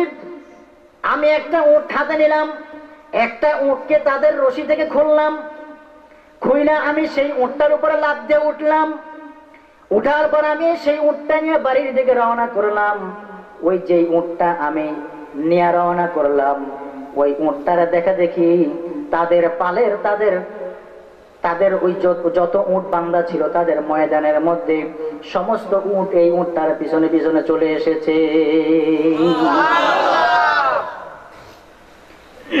আউফ ইবনে মালিক বললেন, সালেম তুমি আসছো ভালো কথা, আমরা খুশি হয়েছি, কিন্তু এই যে উট নিয়ে আমি আউফের বাড়িতে ঢুকতে পারবা? এইটাকে বলে তাকওয়া। এটাকে কি বলে? এই বিপদের মুহূর্তে, এই কঠিন মুহূর্তে যে বাবা আজ 1.5 সপ্তাহ 2 সপ্তাহ যাবৎ ছেলে হারার শোকে, ছেলে গুম হওয়ার শোকে সে কিছু খাইতে পারতেছে না, অস্থির হয়ে গেছে, সে তার ছেলেকে বলছে, এই সালেম তুমি আমার বাড়িতে ঢুকতে পারবা না যতক্ষণ পর্যন্ত আমি বিশ্ব নবীজিকে জিজ্ঞেস না করব এই উট আমাদের জন্য রাখা জায়েজ না হারাম, যতক্ষণ পর্যন্ত বিশ্ব নবী ফতোয়া না দিবে ততক্ষণ পর্যন্ত সালেম তুমিও আমার বাড়িতে ঢুকতে পারবা না, এই উট গুলো আমার বাড়িতে ঢুকবে। এটাকে বলে তাকওয়া। এটাকে কি বলে? আমরা বলে ফতোয়া দিতাম যে দুশ্মনের থেকে আইছে, যা আইছে সব হালাল, লাইকা তো সব বাড়িতে আল্লাহ ব্যবস্থা করছে। কে ব্যবস্থা করছে? আসলে ব্যবস্থা করছে কে? কিন্তু আউফ ইবনে মালিক তো এত ফতুয়ার আমার দরকার নাই, আমার ফতুয়ার লোক আছে, বিশ্ব নবীজি আছে। কি বলেন? এখন দেখবেন চায়ের দোকানে বসে বসে অনেকেই ফতুয়া দেয়, দেয় কি দেয় না? হুজুরের কাছে ফতুয়া জানার দরকার নাই। দরকার আছে? হুজুরের কাছে ফতুয়া চাওয়ার দরকার নাই। এখন ফতুয়া দেওয়ার বহু লোক আছে, এখন টেলিভিশনেও ফতুয়া দেওয়া হয়, ঠিক কিনা? আপনাদের এদিকে দেয় না মনে হয়? টেলিভিশনের ফতুয়া মানবেন না আপনার মসজিদের হুজুরের ফতুয়া মানবেন? টেলিভিশনের হুজুরের ফতুয়া মানে লাভ নাই, সেই দিকে কথা বলবো না। আমার ভাইরা, ফতুয়া দেওয়ার বহু মানুষ আছে, ফতুয়া কারা দিতে পারবে, ফতুয়া কোথায় থেকে নিতে হবে হুজুর থেকে জানা নিবেন। জায়গা জায়গা থেকে ফতুয়া নিলে আপনারও বিপদ, ফতুয়া যিনি দিবে তারও বিপদ। নিজে নিজে ফতুয়া দিবেন না। আপনি নিজে ফতুয়া দিলে মুফতিরা এত কিতাব পড়ে মুফতি হয়েছে কি জন্য? তাদের মুফতি হওয়ার দরকার ছিল না। আউফ ইবনে মালিক বললেন যে আমার ফতুয়ার দরকার নাই, আমার ফতুয়ার লোক আছে, আমার বিশ্ব নবী আছে, আমি নবীজির কাছে যাব, নবীজি আমাকে ফতুয়া দিবে এই উট আমার জন্য রাখা জায়েজ না হারাম। যদি নবীজি বলে জায়েজ, তুমি এই উট নিয়ে আমার বাড়িতে আসতে পারবা, নাইলে তুমি এই বাড়ির বাহিরে থাকবা। আউফ ইবনে মালিক এই গভীর রাত্রে চলে গেলেন নবীজির দরবারে। নবীজির দরবারে যাইয়া সমস্ত ঘটনা খুলে বললেন। বিশ্ব নবীজি সালেমকে ডেকে বললেন, সালেম এই উট কিভাবে তোমার সাথে আসলো? সালেম সব ঘটনা নবীজির সামনে খুলে বলল, যেমনটা তার পিতার সামনে খুলে বলেছিল। বিশ্ব নবীজির সামনে হযরতে সালেম 12 বছরের সন্তান সালেম বিশ্ব নবীজির সামনে সবকিছু খুলে বলে ফেলল। নবীজি তখন সালেমকে প্রশ্ন করে, সালেম এগুলো তো তুমি আনো নাই? না ইয়া রাসূলুল্লাহ, আমি আনি নাই। যেহেতু দুশ্মনের একটা উট আমার প্রয়োজন ছিল, আমি একটা উট এনেছি। বিশ্ব নবীজি নিজের থেকে কোনো কথা বলতেন না যতক্ষণ পর্যন্ত আল্লাহ রাব্বুল আলামিনের পক্ষ থেকে ওহী নাজিল না হতো। মুহাম্মদ হরগজ না গুফতা তা না গুফতা জিবরাইল, মুহাম্মদ হরগজ না গুফতা তা না গুফতা জিবরাইল, জিবরাইল হরগজ না গুফতা তা না গুফতা রব্বুল জলিল, জিবরাইল হরগজ না গুফতা তা না গুফতা রব্বুল জলিল। ওয়ামা ইয়ানতিকু আনিল হাওয়া ইন হুয়া ইল্লা ওয়াহয়ুন ইউহা। আল্লাহ রাব্বুল আলামিন বলেন, আমার নবী আমার হাবিব মুহাম্মদ সাল্লাল্লাহু আলাইহি সাল্লাম নিজের পক্ষ থেকে কোনো কথা বলে না, নিজের পক্ষ থেকে কোনো কথা শব্দ বের করে না যতক্ষণ পর্যন্ত আমি আল্লাহ রাব্বুল আলামিন আমার নবীর উপরে কোনো ওহী আমি নাজিল না করি, ততক্ষণ পর্যন্ত আমার নবী আমার হাবিব কোনো মুখ খোলে না। নবীজির কাছে ফতোয়া আসলো আউফ ইবনে মালিক, নবীজি এবার অপেক্ষায় আছে দেখি আল্লাহর পক্ষ থেকে কি ফতোয়া আসে। আমার ভাইয়েরা, ফতোয়া শুধু মুফতিরা দেয় না, আজকের আলেমরা দেয় না, ফতোয়া দিয়েছেন প্রথমে আল্লাহ। কে দিয়েছেন? আল্লাহ। বলেন কে দিয়েছেন? আল্লাহ। কোরআন শরীফের স্পষ্ট আয়াত, কুলিল্লাহু ইউফতিকুম ফিল কালালা। আল্লাহ রাব্বুল আলামিন বলছেন, হে নবী আপনি বলে দেন আমি আল্লাহ নিজেই কালালা সম্পর্কে ফতোয়া দেই। ফতোয়া দেয় কে? আল্লাহ।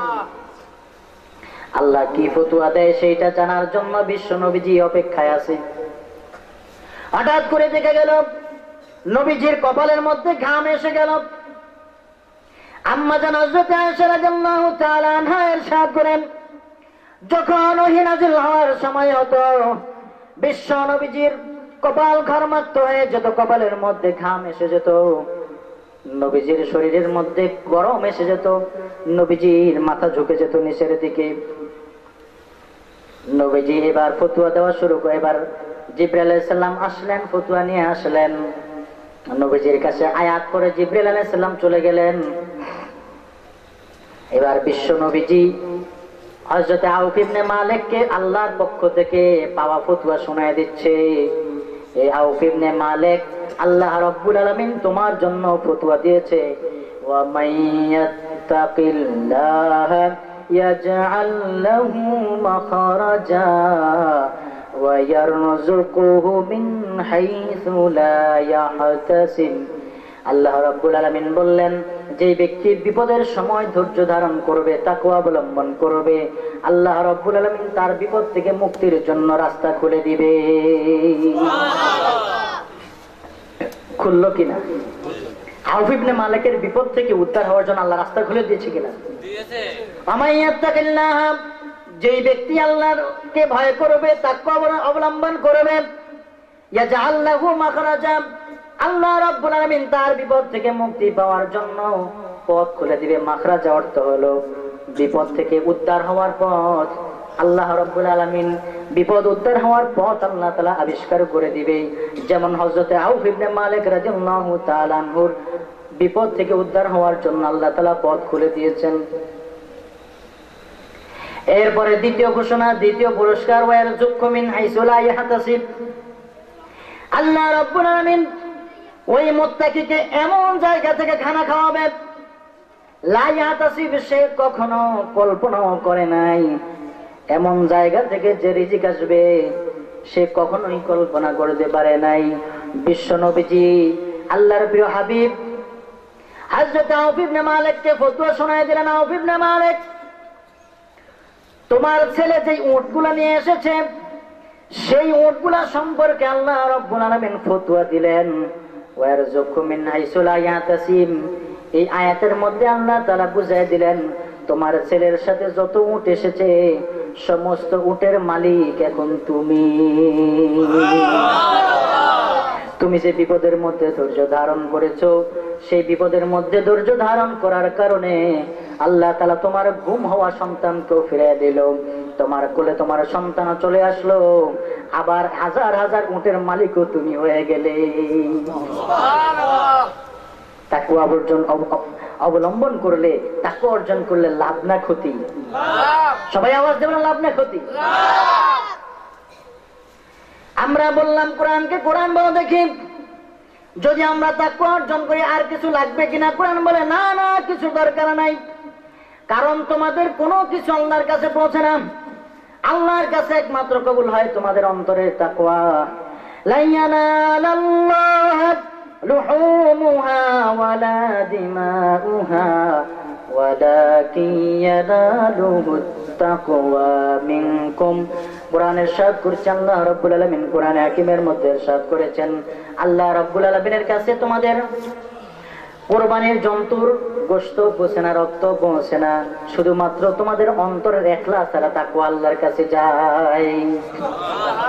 আল্লাহর কাছে তোমাদের কোনো আমলের কোনো কিছুর প্রয়োজন নাই, শুধুমাত্র আল্লাহ রাব্বুল আলামিন তোমাদের অন্তরের অবস্থাটা দেখেন। তোমাদের অন্তরটা যদি খাঁটি হয়, আল্লাহ তাআলা হাদিসের মধ্যে বিশ্বনবী ইরশাদ করেন খাঁটি আমলের সাথে অল্প আমল যদি করো তাহলে এটাই তোমার নাজাতের জন্য যথেষ্ট হয়ে যাবে। হাদিসের মধ্যে বিশ্বনবী ইরশাদ করেন আখলিস দীনাকা ইয়াকফিকাল আমালুল কলিল। হে আমার উম্মত, তোমার আমলকে তুমি খাঁটি করো, তাহলে অল্প আমলেই তোমার নাজাতের জন্য যথেষ্ট হয়ে যাবে। অর্থাৎ হাদিসের মধ্যে বোঝা গেল তুমি তাকওয়ার সাথে আমল করো, তাহলে ওই তাকওয়ার সাথে অল্প আমল তোমাকে কাল কিয়ামতের ময়দানে জান্নাত পর্যন্ত পৌঁছায় দেওয়ার জন্য যথেষ্ট হয়ে যাবে। যেন আমল খাঁটি করতে হবে কিনা? আমরা তাকওয়াকে প্রশ্ন করলাম, এই তাকওয়া কোথায় থাকে? তাকওয়ার বাড়ি কোথায়? তাকওয়া কি মুখে থাকে? তাকওয়া কি মাথায় থাকে? তাকওয়া কি পাঞ্জাবিতে থাকে? তাকওয়া কি হাতে পায়ে থাকে? না পাঞ্জাবিতে থাকে, না পোশাক আশাকের মধ্যে থাকে। বিশ্বনবী ইরশাদ করেছেন তাকওয়ার স্থান হলো তোমার অন্তর। নবীজি আবু হুরায়রা রাদিয়াল্লাহু তাআলা আনহুকে দেখাইলেন আত-তাকওয়া হাহুনা, আত-তাকওয়া হাহুনা, আত-তাকওয়া হাহুনা। তাকওয়া হলো এখানে, তাকওয়া হলো এখানে। এইদিকে ইশারা করে নবীজি নিজের সিনার দিকে ইশারা করলেন, অর্থাৎ বুঝালেন তাকওয়ার স্থান হলো অন্তর। আসলে তোমার অন্তরে কতটুকু তাকওয়া আছে সেটা জানবে একমাত্র আল্লাহ। কে জানবে? আল্লাহ। আর যদি তুমি অন্তরের মধ্যে তাকওয়া অর্জন করতে পারো, আল্লাহ রাব্বুল আলামিন কোরআন হাকিমের মধ্যে ইরশাদ করছেন, তাহলে দুনিয়ার বুকে সবচেয়ে উত্তম এবং সম্মানী মানুষ তুমি। ইন্না আকরামাকুম ইনদাল্লাহি আতকাকুম। আল্লাহ বলেন নিশ্চয়ই আল্লাহর নিকটে সবচেয়ে সম্মানিত ব্যক্তি হলো তোমাদের মধ্যে যে সবচেয়ে বড় মুত্তাকি। সবাই একটু আওয়াজ দেখুন সুবহানাল্লাহ। যে যত বড় মুত্তাকি সে তত বেশি আল্লাহর নিকটে সম্মানী। যে যত বড় টাকাওয়ালা সে তত বেশি সম্মানী নয়। যে যত বেশি ক্ষমতার অধিকারী সে তত বেশি সম্মানী নয়। আল্লাহর কাছে ক্ষমতার কোনো দাম নাই, আল্লাহর কাছে ধন সম্পদের কোনো দাম নাই, চেহারা সুরতের কোনো দাম নাই। নবীজি ইরশাদ করেছেন ইন্নাল্লাহা লা ইয়ানজুরু ইলা সুওয়ারিকুম ওয়া আমওয়ালিকুম ওয়ালাকিন ইয়ানজুরু ইলা কুলুবিকুম ওয়া আমালিকুম। আল্লাহ তাআলা তোমাদের চেহারা দেখেন না, আল্লাহ তাআলা তোমাদের সম্পদ দেখেন না, আল্লাহ তাআলা দেখে একমাত্র তোমাদের অন্তর এবং তোমাদের আমল। আমার ভাইরা, তাহলে অন্তরের মধ্যে তাকওয়া এবং ইখলাস পর্দা করতে হবে। কথা ঠিক কিনা? সবাই জিকির করেন লা ইলাহা ইল্লাল্লাহ, লা ইলাহা ইল্লাল্লাহ, লা ইলাহা ইল্লাল্লাহ। মিন তালআতিহি ওয়াল লাইলু জামিউ ওয়াফরাতিহি। আল্লাহু আল্লাহু আল্লাহু আল্লাহ আল্লাহু আল্লাহু কানজুল কারামি মাওলান নিআমি হাদিল لشريعته الله الله الله الله الله أزكى الناس بي على الحسب كل العرب في خدمته الله الله الله الله الله الله جبريل أتى ليلة أسرى ورب دعاك في حضرته الله الله الله الله الله الله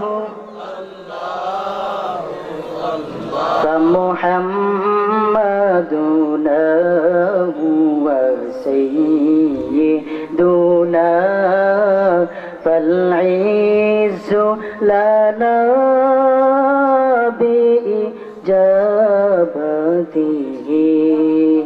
الله الله الله الله الله الله الله আমার ভাইরা এখন রাত্র গভীর হয়েছে, দোয়া কবুলের সময়। যেহেতু শুধু ওয়াজ শুনলেই হবে না, আমলও করতে হবে, ঠিক কিনা? সারা রাত্র ওয়াজ শুনলাম আর সকালবেলা ফজর নামাজ কাজা হয়ে গেল, তাহলে এই ওয়াজের কোনো দাম আছে?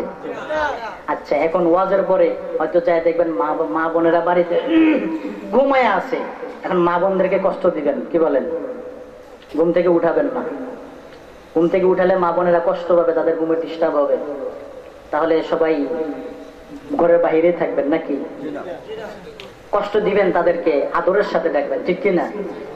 না ঘরে যাইয়া এমন ঘরের দরজার সামনে এমন চিৎকার দিবেন, আমি অসুই না, দরবেশ হয়ে গেছি, মুত্তাকি হয়ে গেছে, তাকওয়া রস করছে, যেই মুত্তাকি হয়ে আছি চোখের পানি ফেলায় আজকে গুনাহ সব মাফ করে আসছি। আর এই জাহান্নামীটা ঘরে শুয়ে শুয়ে নাক ডেকে ঘুমায়, দরজা খোল তাড়াতাড়ি। যখন দিলেন চিৎকার, মহিলা ঘুম থেকে উঠে চিন্তা করলো দরজা যদি তাড়াতাড়ি খুলতে না পারি তাহলে মনে হয় এখনই 3 তালাক দিব, জামু কই? দরজা খুলতে যাই স্টিলের আলমারি খুলে বসে দিচ্ছে। এখন কইতেছে কি দরজা খুললি না? তো খুলছি তো, ঢুকেন না কেন? কই দরজা খুলছো? স্ত্রী ভালো করে চোখ টোপ দিলে দেখি স্টিলের আলমারি না খুলছি। তাহলে এরকম করবেন? দমকাদমকি করবেন? তাহলে ওয়াজ বাড়ি পর্যন্ত নিবেন তো? আমার মা বোনেরা, আপনাদেরকে অনুরোধ করি, মাহফিলে আপনারা সহযোগিতা করেছেন, আপনারাও তাকওয়া অর্জন করেন। আল্লাহ রাব্বুল আলামিন পুরুষ মহিলা সবাইকে মুত্তাকি হওয়ার তৌফিক দান করুন। সবাই দুরূদ শরীফ পড়েন। আল্লাহুম্মা সাল্লি আলা মুহাম্মাদিন ওয়া আলা আলি মুহাম্মাদ কামা সাল্লাইতা আলা ইব্রাহিম ওয়া আলা আলি ইব্রাহিম। আল্লাহুম্মা বারিক আলা মুহাম্মাদিন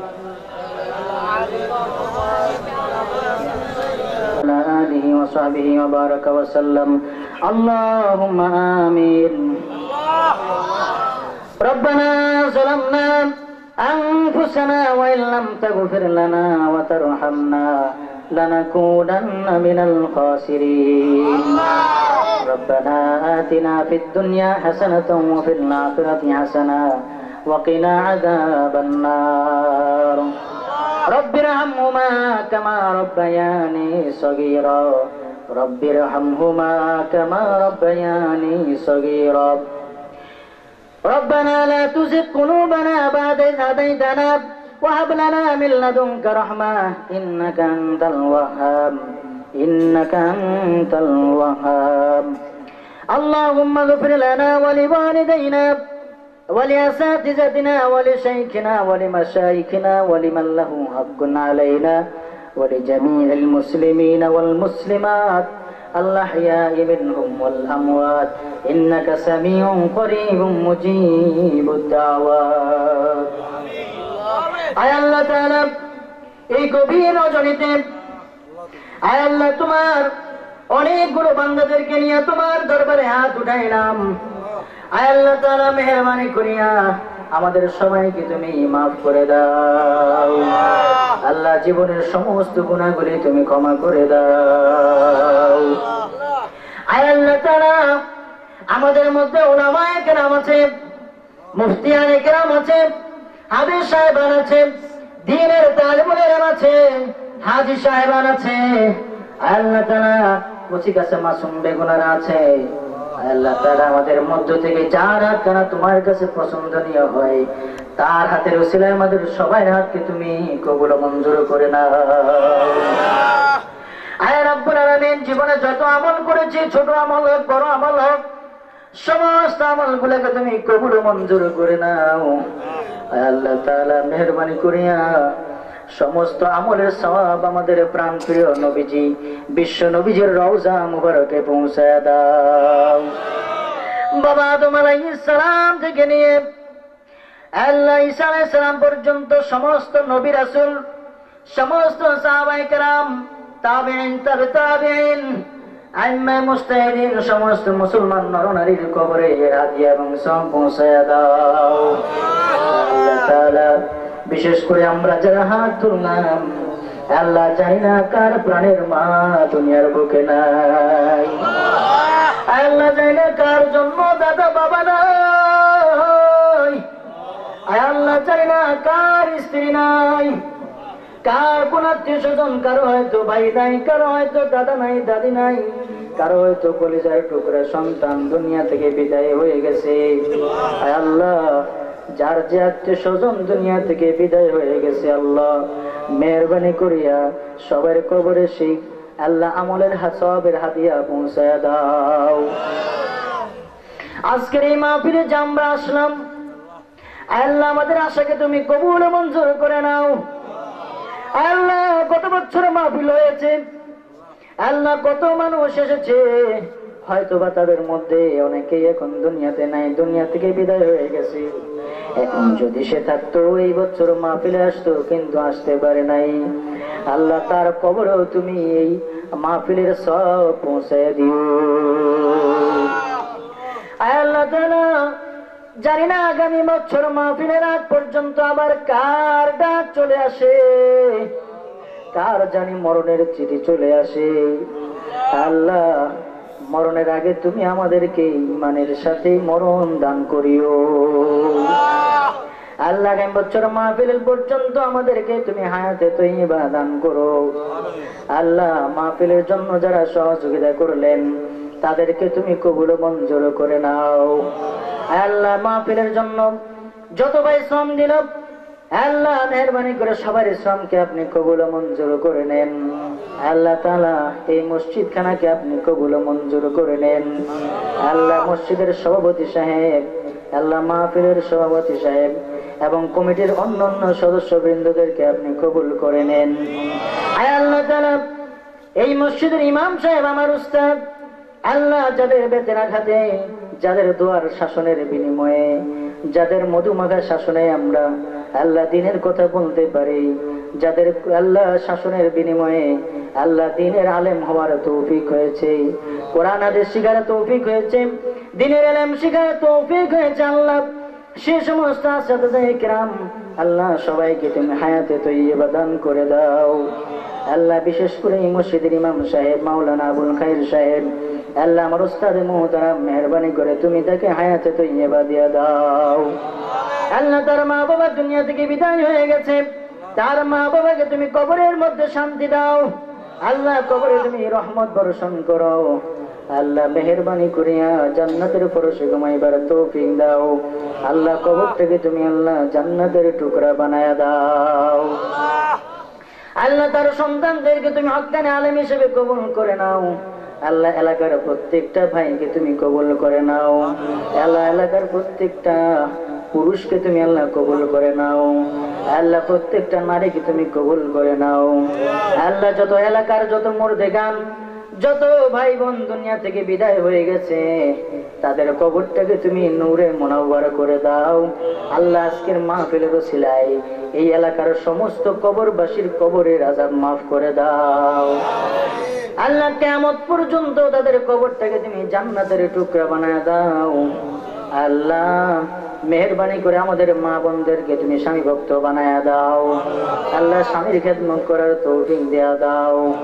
আল্লাহ সন্তানদেরকে পিতামাতার খেদমত করার তৌফিক দেয়া দাও। আল্লাহ পিতামাতা যাতে সন্তানদেরকে দিন শিখাইতে পারে সেই তৌফিক দেয়া দাও। আয় আল্লাহ তাআলা মেহেরবানি করিয়া আপনার কাছে ফরিয়াদ করি, আল্লাহ সারা দেশে তুমি আলেম ওলামাদেরকে সম্মান দান করো। আল্লাহ সারা বিশ্বের মুসলমানদের আজকে বড় করুন দশা আল্লাহ। আল্লাহ তাআলা ভূমধ্য সাগরের মধ্যে দেখো আল্লাহ কত মুসলমান সন্তান, ছোট্ট ছোট্ট মাসুম বেগুনা সন্তান গুলো ডুবে ডুবে মরে যায়।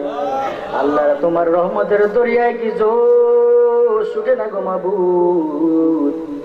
আল্লাহ আর কত মুসলমান শহীদ হওয়া লাগবে, আর কত মুসলমান মাছের ঘোড়া খাওয়া লাগবে, আর কত নৌকা ডুবে আল্লাহ সমুদ্রের উত্তাল ঢেউয়ের মধ্যে মুসলমানের এই ছোট্ট ছোট্ট মাসুম বেগুনা অবশ্য সন্তান গুলা মরা লাগবে। আল্লাহ তাদেরও তো জীবনে বাঁচার বড় হওয়ার আশা ছিল। আল্লাহ তারাও তো তোমার কোরআনের হাফেজ হইতে পারতো।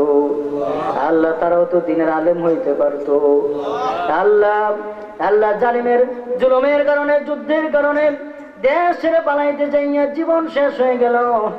আল্লাহ একটা বাবা 3টা সন্তান নিয়ে সাঁতার কাটে সমুদ্রের মধ্যে, ঢেউয়ের আঘাতে একটা সন্তান ছুটে যায়, সন্তানটাকে আর পায় না।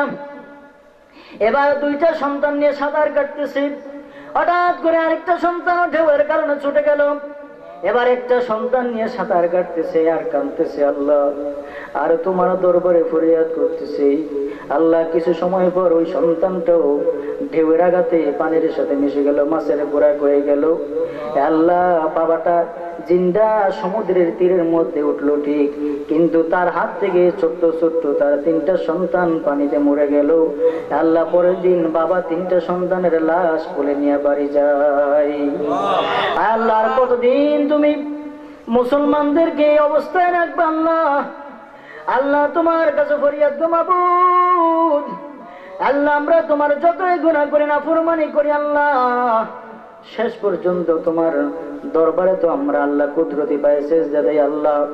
আল্লাহ আমরা তো তোমার কুদরতি পায় সেজদা করি, দৈনিক 5 ওয়াক্ত মসজিদে যাইয়া তোমার কুদরতি পায় আমরা সেজদা করি গো আল্লাহ। আল্লাহ এই উসিলায় আমার সমস্ত বিশ্বের সমস্ত মুসলমান ভাইদেরকে তুমি মাফ করে দাও।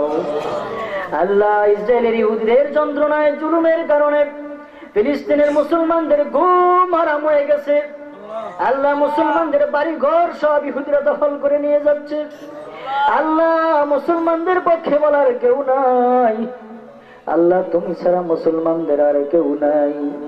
আল্লাহ মেহেরবানি করে মুসলমানদেরকে তুমি বিজয় দান করো। আল্লাহ পৃথিবীর সব দেশেই মুসলমানরা নির্যাতিত, আল্লাহ আলেম ওলামারা নির্যাতিত। আল্লাহ মেহেরবানি করে মুসলমানদেরকে এবং আলেম ওলামাদেরকে তুমি নির্যাতন থেকে হেফাজত করো। আয় রব্বুল আলামিন, আয় আল্লাহ তাআলা, আল্লাহ আপনি এই মাহফিলকে কবুল করে নেন, মাহফিলের উদ্দেশ্যকে আপনি কবুল করে নেন, মাহফিলের উসিলা করে আপনি এলাকার মধ্যে হেদায়েত চালু করে দেন, সবাইকে হেদায়েত করে দেন। আল্লাহ সব এলাকার সমস্ত যুবক ভাইদেরকে আল্লাহ মসজিদে এসে 5 ওয়াক্ত নামাজ পড়ার তৌফিক দান করে দেন। আল্লাহ তাআলা সমস্ত মহিলাদেরকে পর্দাওয়ালি বানায় দেন, নামাজি বানায় দেন। আল্লাহ দিনদার পরিষ্কার মুত্তাকি বানায় দেন। আল্লাহ তাআলা আপনার কাছে আখিরি ফরিয়াদ, আল্লাহ যতদিন দুনিয়ার বুকে বাঁচবো ততদিন আপনি আমাদেরকে নবীজির সুন্নাত অনুযায়ী বাঁচার তৌফিক দান করে দেন। আর যখন দুনিয়া থেকে বিদায় নিব ঈমানের সাথে আপনি আমাদেরকে কবুল করে নিন। وصلى الله تعالى على خير خلقه محمد وعلى آله وصحبه أجمعين سبحان ربك رب العزة عما يصفون وسلام على المرسلين والحمد لله رب العالمين